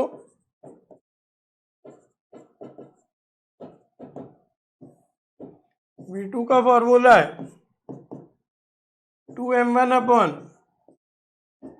m1 plus m2 into u1 minus m1 minus m2 upon m1 plus m2 into u2। देखो यहाँ कहीं भी कोफिशिएंट ऑफ रिस्टिट्यूशन की बात नहीं है, मतलब ये इलास्टिक कोलिजन के लिए है। और इलास्टिक कोलिजन जल्दी से याद करो, 2m1 upon m1 plus m2। अब क्या आने वाला है, 2m1 की जगह आने वाला है 1 प्लस em1 और m1 की जगह वहाँ क्या आने वाला है em1। जल्दी देखो फॉर इलास्टिक कोलिजन, और अगर इलास्टिक नहीं है तो v2 का ये फॉर्मूला आने वाला है 1 plus em1 upon m1 plus m2 into u1 minus ही लगाएंगे em1 minus m2 upon m1 plus m2 into u2। थोड़ा सा दिमाग लगा के करोगे तो एक से ही फॉर्मूले हैं बेटा। 2m1 की जगह लिख देंगे 1 plus em1 upon m1 plus m2 into u1 minus फिर m1 की जगह em1 minus m2 upon m1 plus m2 into u2। यह है for inelastic collision, for inelastic collision. अगर आपको कोफिशिएंट ऑफ रिस्टिट्यूशन दिया है तो फिर आपको ये फार्मूले लगाने हैं फॉर इनइलास्टिक कोलिजन। बहुत ध्यान से नोट्स बनाना, बहुत ध्यान से नोट्स बनाना। तो इलास्टिक कोलिजन के लिए v1 की वैल्यू ये है और इनइलास्टिक v2 की वैल्यू जल्दी से याद करो, 2m1 upon m1 plus m2 into u1 minus m1 minus m2 upon m1 plus m2 into u2। या फिर 2m1 को क्या लिख दो, 1 plus em1 upon m1 plus m2 into u1 minus em1 minus m2 upon minus क्या बेटा em1 minus m2 upon m1 plus m2 into u2, em1 minus m2 upon m1 plus m2 into u2। अब एक चक्कर है बेटा, अगर inelastic collision होगा तो काइनेटिक एनर्जी का नुकसान भी होगा। अगर इन इलास्टिक कोलिजन है, मतलब अगर हम सेकंड फार्मूले लगा रहे हैं, सेकंड फार्मूला लगता ही कब है? जब काइनेटिक एनर्जी का नुकसान हो। सेकंड फार्मूला लगता ही कब है? जब काइनेटिक एनर्जी का नुकसान हो। सेकंड फार्मूला लगता ही कब है? जब काइनेटिक एनर्जी का नुकसान हो। तो एक फार्मूला लिख लो लॉस ऑफ काइनेटिक एनर्जी का, एक फार्मूला लिख लो लॉस ऑफ काइनेटिक एनर्जी का। ये लिखा हुआ है बेटा, अलग से लिख देते हैं अच्छे से। ये है काइनेटिक एनर्जी लॉस का फार्मूला। तो ये सारे फार्मूले हमारे हो गए। अच्छा, एक चीज ये भी याद रख लीजिएगा, V1 बाय V2 होता है 1 माइनस ई बाय 1 प्लस ई। हमने V1 निकाला, V2 निकाला, तो V1 बाय V2 क्या होगा? 1 माइनस ई अपॉन 1 प्लस ई। बिल्कुल सिस्टमेटिक नोट्स बनाना। अब ई की बात चल रही है तो काइनेटिक एनर्जी का लॉस भी होगा, तो एनर्जी लॉस कितना होगा उसका फॉर्मूला लिख लो। इन इलास्टिक कोलिजन में क्या होगा? एनर्जी लॉस होगा half m1 m2 upon m1 plus m2 1 minus E square u1 minus u2 का होल स्क्वायर। क्या फार्मूला है? Half m1 m2 upon m1 plus m2, ये 1 माइनस ई स्क्वायर, और साथ में क्या लिखेंगे? u1 माइनस u2 का होल स्क्वायर। इतने फार्मूले आपको याद होने चाहिए, इतने फार्मूले आपको याद होने चाहिए। क्या होगा एनर्जी लॉस का formula? Half m1 m2 upon m1 plus m2 1 minus E square और u1 माइनस u2 का होल स्क्वायर। अभी मैं सारे फार्मूले फिर से लिख दूंगा। v1 बाय v2 क्या हो गया? 1 minus E by 1 plus E. Systematic बनाइए बेटा, स्लाइड्स भी सिस्टमेटिक नहीं है, मैं करता जा रहा हूँ। तो v1 का फॉर्मूला लिखना है, v2 का फॉर्मूला लिखना है। कौन से वाले? जब रिस्टिट्यूशन दिया हो तब के, जब रिस्टिट्यूशन नहीं दिया हो तब के। एक इंपॉर्टेंट फार्मूला याद रखना है v1 बाय v2 का 1 minus E by 1 plus E, और एक इंपॉर्टेंट फार्मूला लगना है एनर्जी लॉस का half m1 m2 upon m1 plus m2 bracket में 1 minus E square u1 minus u2 का whole square. Half m1 m2 upon m1 plus m2 1 minus E square. E क्या है? बार बार कह रहा हूँ, कोफिशिएंट ऑफ रिस्टिट्यूशन। अगली हेडिंग डालिए, अगली हेडिंग डालिए एनालिसिस। ये जो भी हमने फॉर्मूले निकाले हैं बेटा v1 के v2 के, इसको एनालाइज करेंगे। तो v1 का फॉर्मूला क्या है? मैं लिख देता हूँ, बाकी m1 minus m2 upon m1 plus m2 into u1 plus 2m2 upon m1 plus m2 into u2। यह है v1 का फॉर्मूला। और v2 का क्या है? 2m1 upon m1 plus m2 into u1 minus m1 minus m2 upon m1 plus m2 into u2।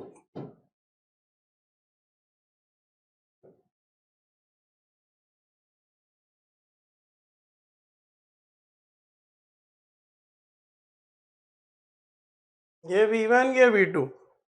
अब इन फॉर्मूले को हमें एनालाइज करना है, तो सीधे सीधे रिजल्ट आप याद रखना, ज़्यादा रिसर्च नहीं। तो एनालिसिस में लिखो केस 1। केस 1 में मैंने मान लिया कि m1 और m2 इक्वल हैं, किसके? m के। मान लो टकराने वाले मास इक्वल हैं, जो भी मास टकरा रहे हैं, जो भी mass one dimensional elastic collision कर रहे हैं, वो इक्वल हैं। जो भी मास टकरा रहे हैं वो क्या मान लिया मैंने बेटा? बोलेंगे इक्वल हैं। जो भी मास टकरा रहे हैं वो क्या है बेटा? बोलेंगे इक्वल हैं। इक्वल हैं तो क्या होगा? ध्यान से सुनना, उनकी वेलोसिटी इंटरचेंज हो जाएगी। v1 u2 के बराबर हो जाएगा और v2 u1 के बराबर हो जाएगा। उनकी वेलोसिटी इंटरचेंज हो जाएंगी टक्कर के बाद। There velocity is interchange after collision, ये याद रखो। और इक्वल मासेस लिख दे रहा हूं, बिल्कुल शॉर्ट में लिख रहा हूं, ग्रामर व्रामर मत देखिए। वेलोसिटीज अब देयर काट देता हूं, और equal masses velocities interchange after collision. Equal मास टकराते हैं तो क्या होता है? उनकी वेलोसिटी आपस में बदल जाती हैं। जो v1 है वो u2 के इक्वल हो जाता है और जो v2 है वो u1 के इक्वल हो जाता है, मतलब वेलोसिटी इंटरचेंज हो जाती हैं। टक्कर के बाद वेलोसिटी इंटरचेंज हो जाती हैं। टक्कर के बाद वेलोसिटी इंटरचेंज हो जाती हैं। टक्कर के बाद वेलोसिटी इंटरचेंज हो जाती हैं। टक्कर के बाद वेलोसिटी इंटरचेंज हो जाती हैं, याद रहेगा। चलिए ये मैं मिटा रहा हूँ क्योंकि ये फॉर्मूले मुझे चाहिए। ये सारे रिजल्ट कहाँ से आ रहे हैं? इन्हीं दो फॉर्मूलों से। ये सारे रिजल्ट कहाँ से आ रहे हैं? इन्हीं दो फॉर्मूलों से। अब लिखिए सेकंड केस। सेकंड केस में मैंने मान लिया कि मास इक्वल भी हैं और सेकंड मास रुका भी हुआ है। दो चीजें मान ली इस बार। इक्वल मास तो है ही है, सेकंड मास रुका हुआ है। ज्यादातर टक्करों में सेकंड मास रुका रहता है। जैसे कैरम बोर्ड हम खेलते हैं तो स्ट्राइकर मूव करता है और जो कॉइन्स होते हैं वो रुके रहते हैं। कंचे कोई खेलता है तो जो सेकंड वाला कंचा है वो रुका रहता है। गाड़ी किसी जाके पेड़ से टकरा जाती है, किसी बच्चे को चांटा पड़ता है तो हाथ मूव कर रहा है, गाल उसका रुका हुआ है। ज्यादातर क्या होता है? सेकंड मास रुका रहता है। ज्यादातर क्या होता है? सेकंड मास रुका रहता है। तो दोनों मास इक्वल है और सेकंड मास रुका भी है। तो टक्कर के बाद पहला मास रुक जाएगा। इस केस को विशेष ध्यान से देखना, बहुत बार पूछा गया ये केस।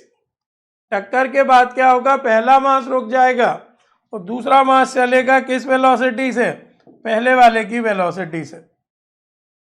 टक्कर के बाद क्या होगा? बोलो। दो इक्वल मास टकराए जबकि दूसरा मास रुका था। दो इक्वल मास टकराए जबकि दूसरा वाला मास रुका हुआ था। देखो ऐसी टक्कर हुई, ये चल रहा था, ये रुका था, तो टक्कर हुई। टक्कर के बाद ये रुक गया और ये उसी स्पीड से चलने लगा। तो इक्वल मास टकराते हैं जो कि जबकि सेकंड मास क्या है? रुका हुआ है।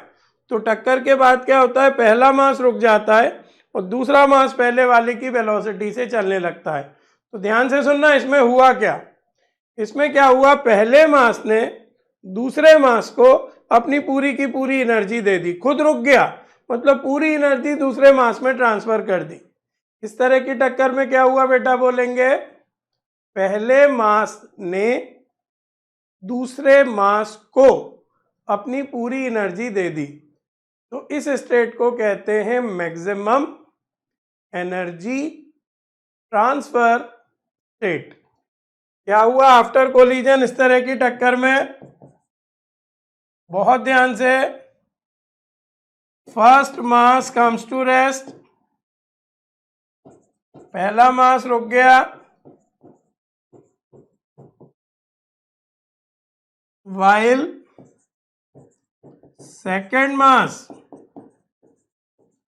move with velocity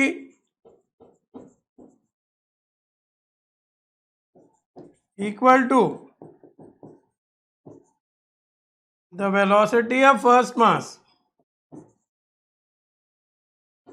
टक्कर के बाद क्या हुआ? ध्यान से बताओ मुझे। टक्कर के बाद क्या हुआ? पहला मास रुक गया, ये वाला केस एनालाइज कर रहे हैं, और दूसरा मास पहले मास की वेलोसिटी से मूव कर रहा है। तो लिख लो, बहुत important line. In this case maximum energy is transferred, maximum energy is transferred, पूरी की पूरी ही हो गई, from first to second mass. बहुत important, maximum energy is transferred from first to second mass. In this case maximum energy is transferred, याद रखिए, from first to second mass. In this केस maximum energy is transferred from first mass to the second mass. In this case, maximum energy is transferred from first mass to the second mass. याद रहेगा। चलिए third case करिए। ये सारे फॉर्मूले आ कहाँ से रहे हैं? इन्हीं से। अब चलिए मैं डायरेक्ट लिख दे रहा हूँ, पूरा मिटा दे रहा हूँ। थर्ड केस कीजिए, केस 3। बहुत हल्की चीज, टकराई किसी रुकी हुई भारी चीज से। m1 बहुत छोटा है m2 से, मतलब बहुत हल्की चीज टकरा रही है किसी रुकी हुई भारी चीज से। बहुत हल्की चीज टकरा रही है किसी रुकी हुई भारी चीज से। ऐसे याद रखो जैसे रबर बॉल टकराए दीवार से, तो दीवार भारी भी है और रुकी भी हुई है। As rubber ball is struck against a ball, तो क्या होगा? रबर की बॉल का क्या होगा? पलट के वापस आएगी, तो V1 बराबर माइनस U1 हो जाता है। और दीवार का क्या होगा? रुकी की रुकी रहेगी। रबर बॉल का क्या होगा? Ball bounces back with same velocity, अगर टक्कर इलास्टिक है तो, इसीलिए माइनस आ रहा है। Ball remain at rest, ball का क्या होगा? बॉल ही तो हल्की है ना, तो सेम वेलोसिटी से बाउंस बैक करेगी। बॉल का क्या होगा? Remain at rest.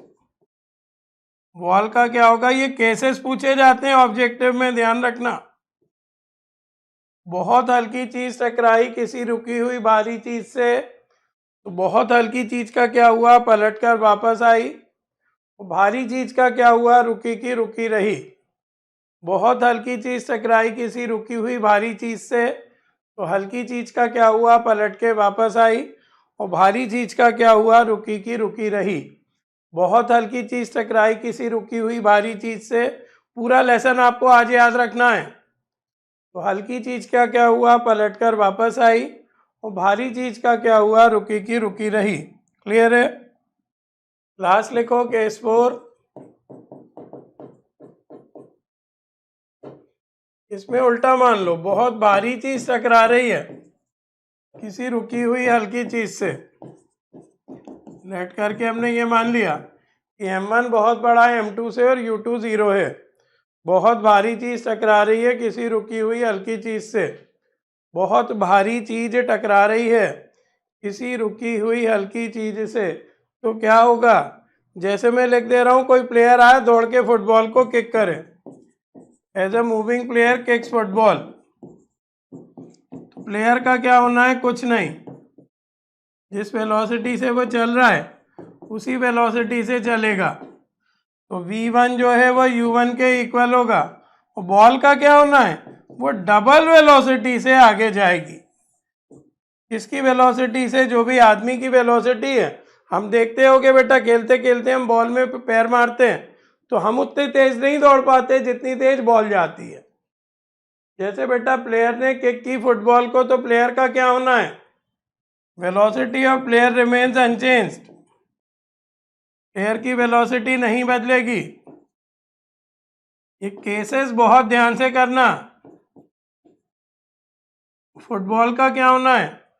वो डबल स्पीड से आगे जाएगी। फुटबॉल मूव्स विद वेलोसिटी,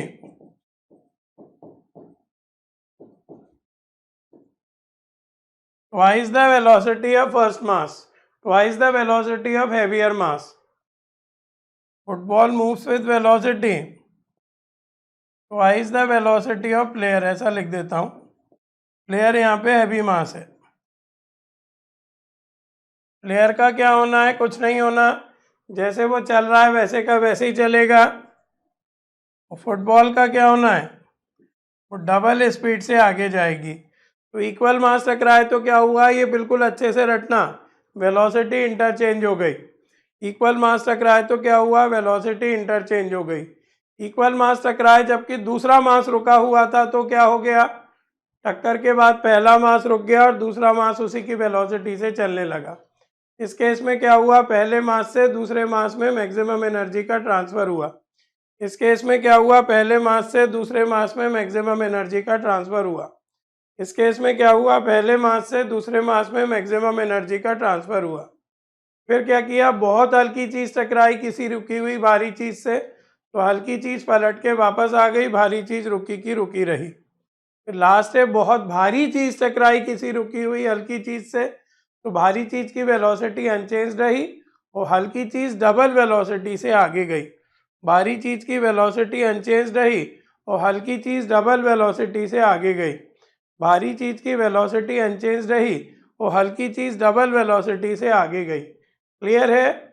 अच्छे से क्लियर है? चलिए आगे बढ़िए।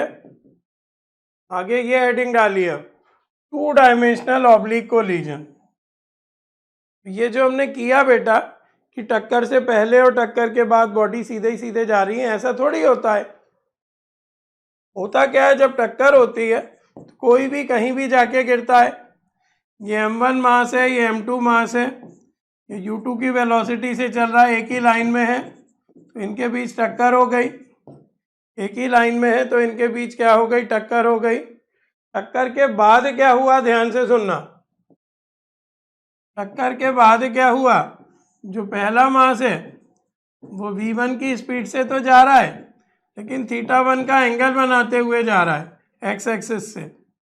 एक्स एक्सिस को और बड़ा कर दें।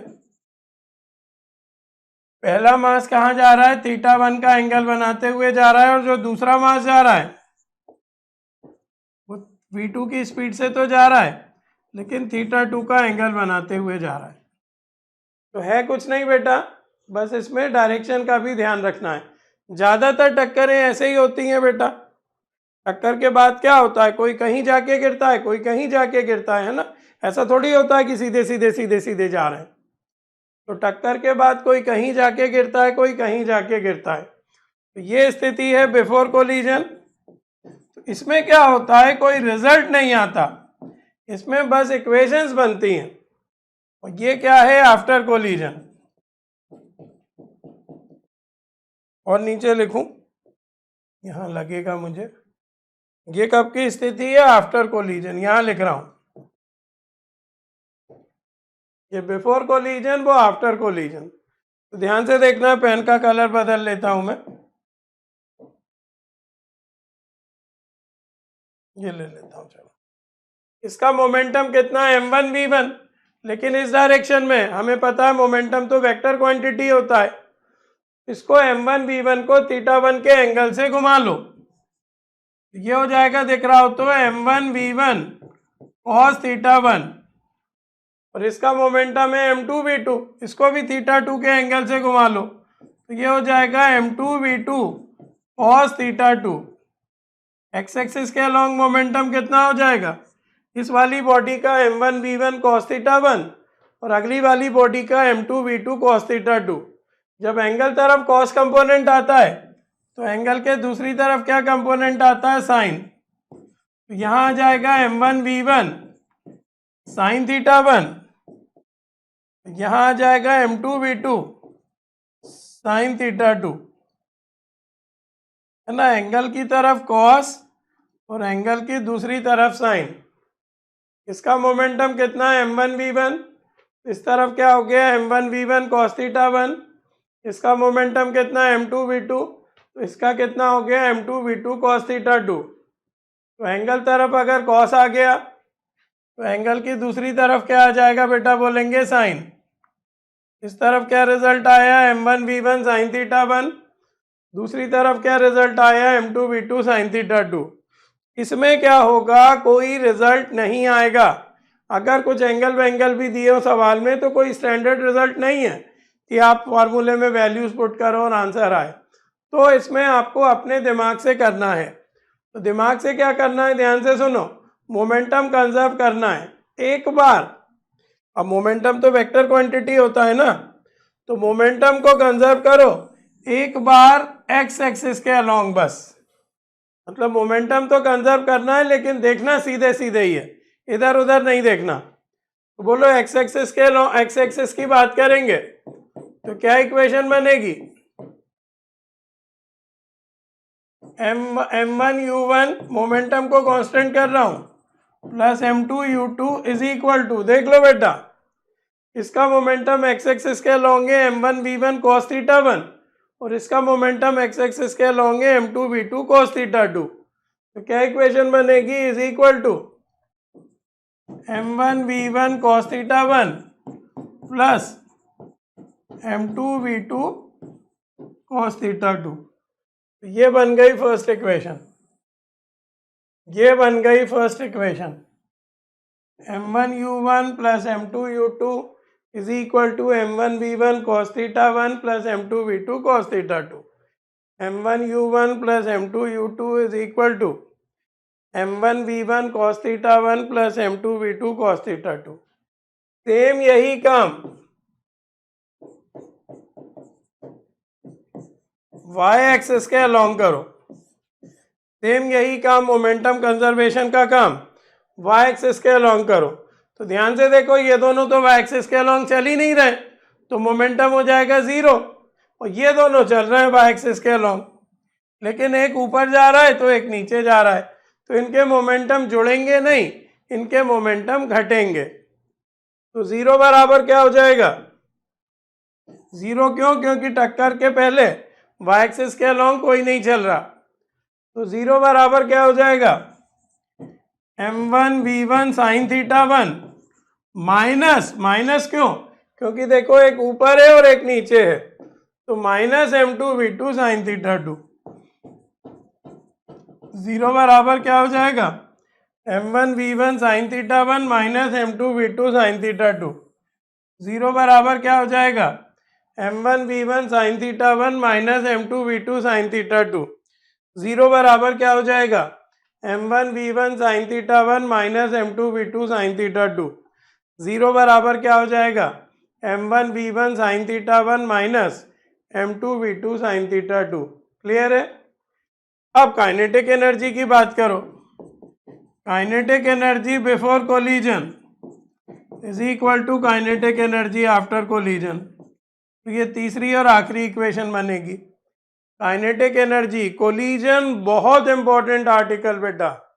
ऐसा कोई साल नहीं हो गया होगा जिसपे कोलिजन पे सवाल ना आए, कंजर्वेशन ऑफ मोमेंटम पे सवाल ना आए. आएगा ही आएगा.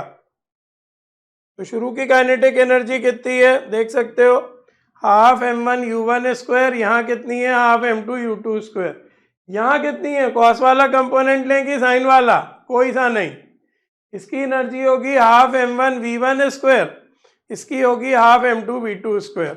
एनर्जी स्केलर क्वांटिटी होती है बेटा, इसमें ये कॉस थीटा और साइन थीटा को नहीं देखना.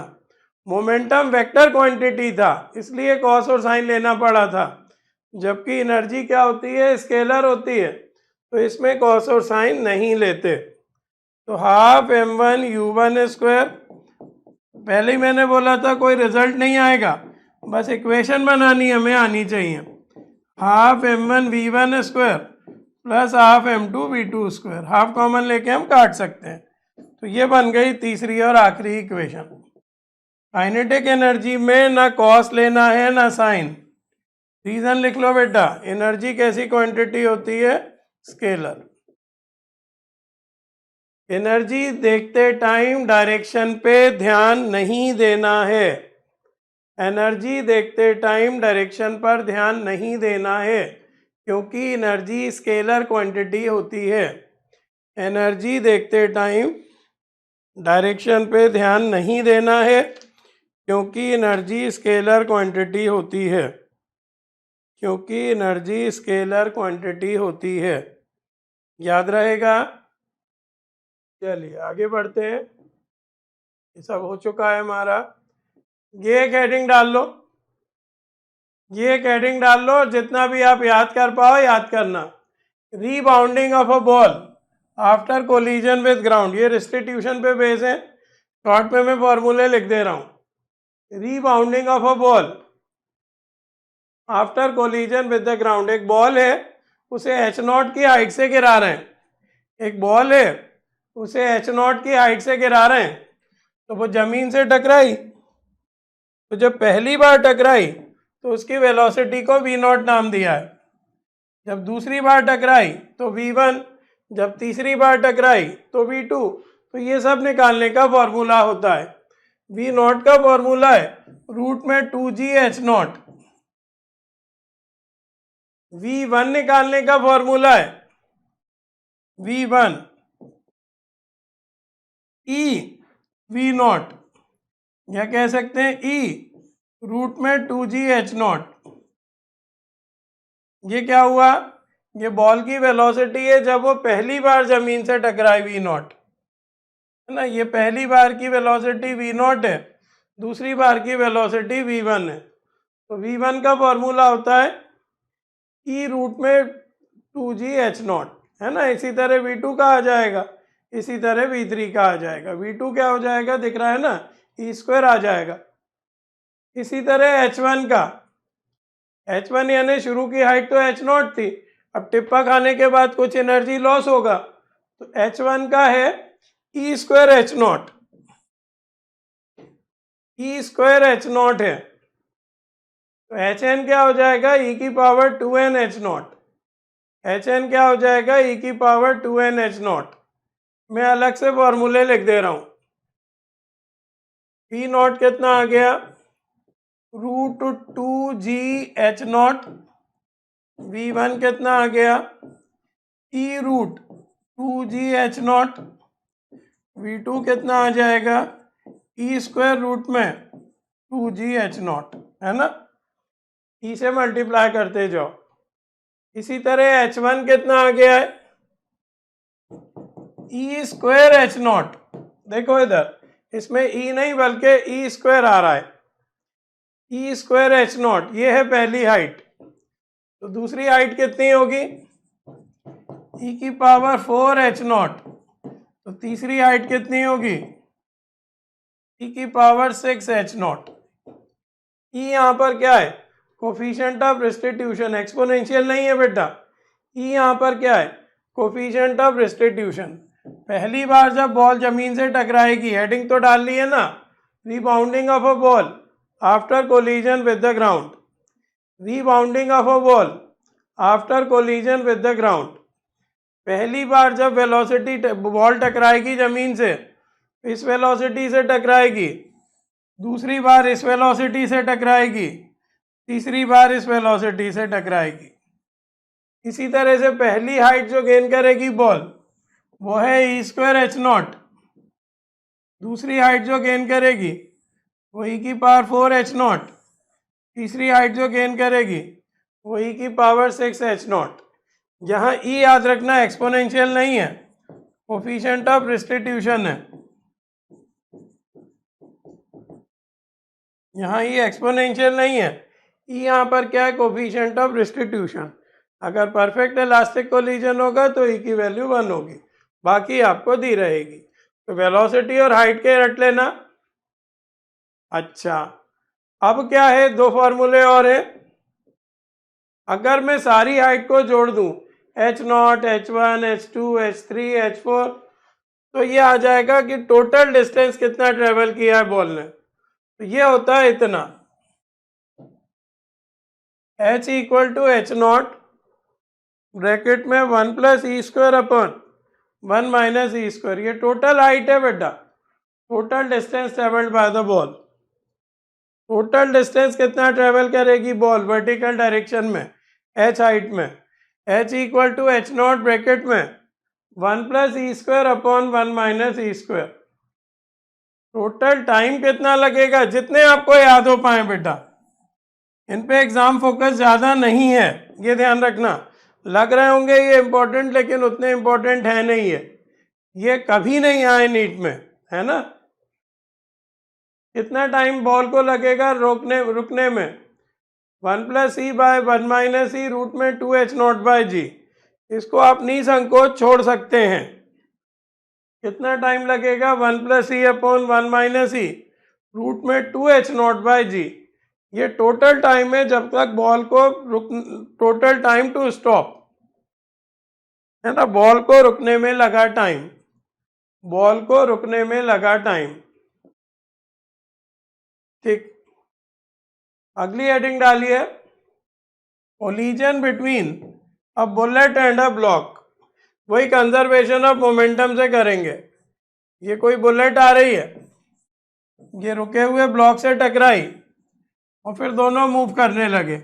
बहुत क्वेश्चन ऐसे बनेंगे, कुछ भी नहीं, मोमेंटम को कंजर्व कर देना, आंसर आ जाएगा।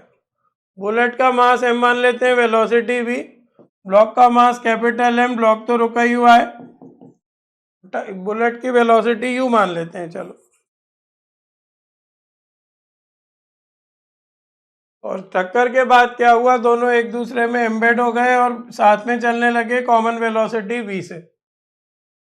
क्या हुआ, एक गोली आई ब्लॉक से टकरा के उसमें धंस गई और फिर दोनों इकट्ठा चलने लगे v वेलोसिटी से। बहुत सवाल किए होंगे, तो ऐसे सवालों में कुछ आपको रटना नहीं है, बस ये याद रखो मोमेंटम कंजर्व रहेगा, बस ये याद रखो मोमेंटम कंजर्व रहेगा।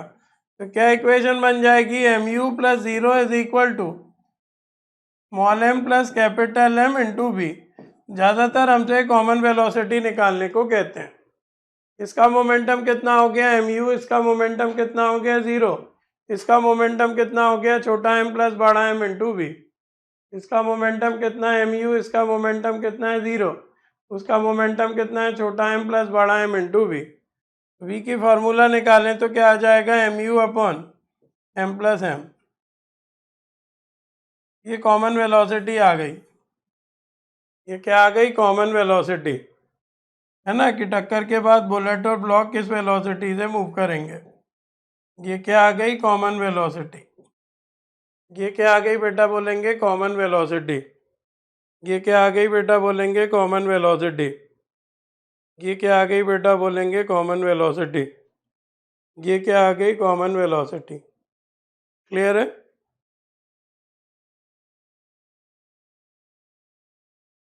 अगला देखेंगे, कुल मिला के collision between bullet and vertically suspended block. सोचिए जरा, ये मान लो कोई पेंडुलम लटका हुआ है, इससे गोली आके टकराई m मास की vu वेलोसिटी से। गोली का मास कितना मान लेते हैं m, गोली की वेलोसिटी कितना मान लेते हैं u, तो टकराई तो ये बॉब का मास कितना मान लेते हैं कैपिटल M, और बॉब की वेलोसिटी कितनी है 0। टक्कर के बाद हुआ क्या, मान लो दोनों एक दूसरे में धंस गए, जिससे क्या होगा, ये ब्लॉक इधर आ जाएगा, है ना। बहुत क्वेश्चन बनते हैं इस तरह के भी, बहुत क्वेश्चन बनते हैं इस तरह के भी। तो यहाँ क्या होगा, अच्छा कितना आ गया ब्लॉक ऊपर, कितना आ गया ब्लॉक ऊपर मान लेते हैं, h हाइट आ गया। डोरी की लेंथ l मान लेते हैं, डोरी की लेंथ कितनी है l, यहाँ से यहाँ तक कितना हो जाएगा, देखो डोरी की पूरी लेंथ l है, ये h निकल गया, l माइनस h। इस एंगल को थीटा नाम दे देते हैं, इस एंगल को थीटा नाम दे देते हैं। क्लियर है। तो सबसे पहले तो मोमेंटम कंजर्व करो, मान लेते हैं कि यहाँ तक आते आते उसकी वेलोसिटी v हो गई है। मोमेंटम कंजर्व करेंगे तो mu plus 0 is equal to m plus m into v. सबसे पहले तो वही मोमेंटम कंजर्व करो, mu plus 0 is equal to m plus m into v. mu plus 0 equal to m plus m into v. तो इससे common velocity निकाल लो। ये तो वही है बेटा, सवाल टू सवाल आपकी अप्रोच चेंज होगी, mu upon m plus m। इससे कॉमन वेलोसिटी निकाल लोगे तो कितनी आ जाएगी, अभी आई थी ब्लॉक की भी इतनी, mu by m plus m। अब यहाँ सोचिए, अब काइनेटिक एनर्जी भी इक्वल कर दीजिए। यहाँ सर बुलेट के पास काइनेटिक एनर्जी है, और यहाँ क्या है बेटा, काइनेटिक एनर्जी भी है और पोटेंशियल एनर्जी भी है ना। काइनेटिक एनर्जी भी रहेगी क्योंकि वेलोसिटी है, और पोटेंशियल एनर्जी भी रहेगी। तो क्या इक्वेशन बनेगी, half mu square is equal to half m plus m into v square plus m plus m into g into h. कोई रिजल्ट नहीं याद रखना है, बस आपको इक्वेशंस बनानी आनी चाहिए। ये बात कर दी है लोएस्ट पॉइंट की, ये बात कर दी है पी पॉइंट की। पी पॉइंट है जनरल पॉइंट है कोई, तो लोएस्ट पॉइंट के पास क्या होगा, लोएस्ट पॉइंट पर क्या होगा, बुलेट की सिर्फ काइनेटिक एनर्जी होगी, और पी पॉइंट पर क्या होगा, जो कंपोजिट ब्लॉक है उसकी काइनेटिक एनर्जी भी होगी प्लस पोटेंशियल एनर्जी भी होगी। तो दो काम आपको करना है, वेलोसिटी और हाइट की वैल्यू निकालनी आनी चाहिए। तो हाफ mu स्क्वायर, मैंने बोला कोई रिजल्ट रटने की जरूरत नहीं है। तो ये निकाली है मैंने common velocity m u by m plus m, तो ये यहाँ रख दो, m square u square upon m plus m का होल स्क्वायर और प्लस एम इंटू जी।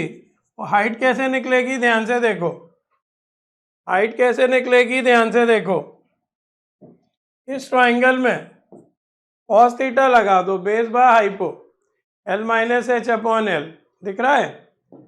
कॉस थीटा क्या हो जाएगा, इससे हाइट आएगी, इससे हाइट आएगी, कॉस थीटा क्या हो जाएगा, L minus H upon L, L cos theta बराबर एल माइनस एच, एच बराबर L minus L cos theta, H बराबर L common 1 minus cos theta. ये है हाइट की वैल्यू जिसे हम यहाँ रखेंगे, ये है हाइट की वैल्यू जिसे हम यहाँ रखेंगे। कुल मिला के इक्वेशन बनानी आनी चाहिए। प्लस क्या आता है, M plus m into g और एच की जगह L common 1 minus cos theta. कुल मिला के जो भी अननोन होगा उसे हम सॉल्व करेंगे।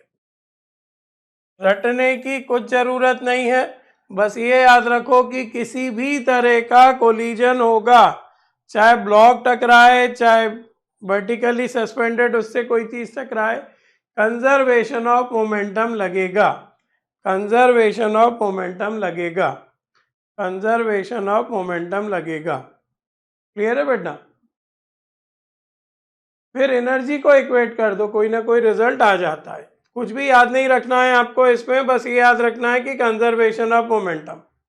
Rocket propulsion, rocket propulsion, rocket जब ऊपर जाता है तो इसका भी बस आपको एक फार्मूला याद रखना है, ये मेन आपको एलएनएम में बताया जाएगा, लॉज ऑफ मोशन में दिया गया आर्टिकल रहता है ये, A minus G is equal to V delta M by delta T upon M minus delta M by delta T into T. ये याद रखो बेटा, रॉकेट प्रोपल्शन के सारे न्यूमेरिकल इससे हो जाएंगे। मैं डेप्थ में नहीं जाइए, जस्ट एक फार्मूला याद रखिए, A minus G is equal to B into del M by delta T upon M minus del M by delta T into T. यहाँ del M by delta T क्या है, rate of combustion of fuel. यहाँ delta M by delta T क्या है, rate of combustion of fuel. बस बाकी तो कुछ है ही नहीं। और वी क्या है, velocity of exhaust gases. V क्या है, velocity of exhaust gases. V क्या है, वेलोसिटी ऑफ एग्जॉस्ट गैसेस। अब हम इनके क्वेश्चंस देखेंगे, नोट कीजिए।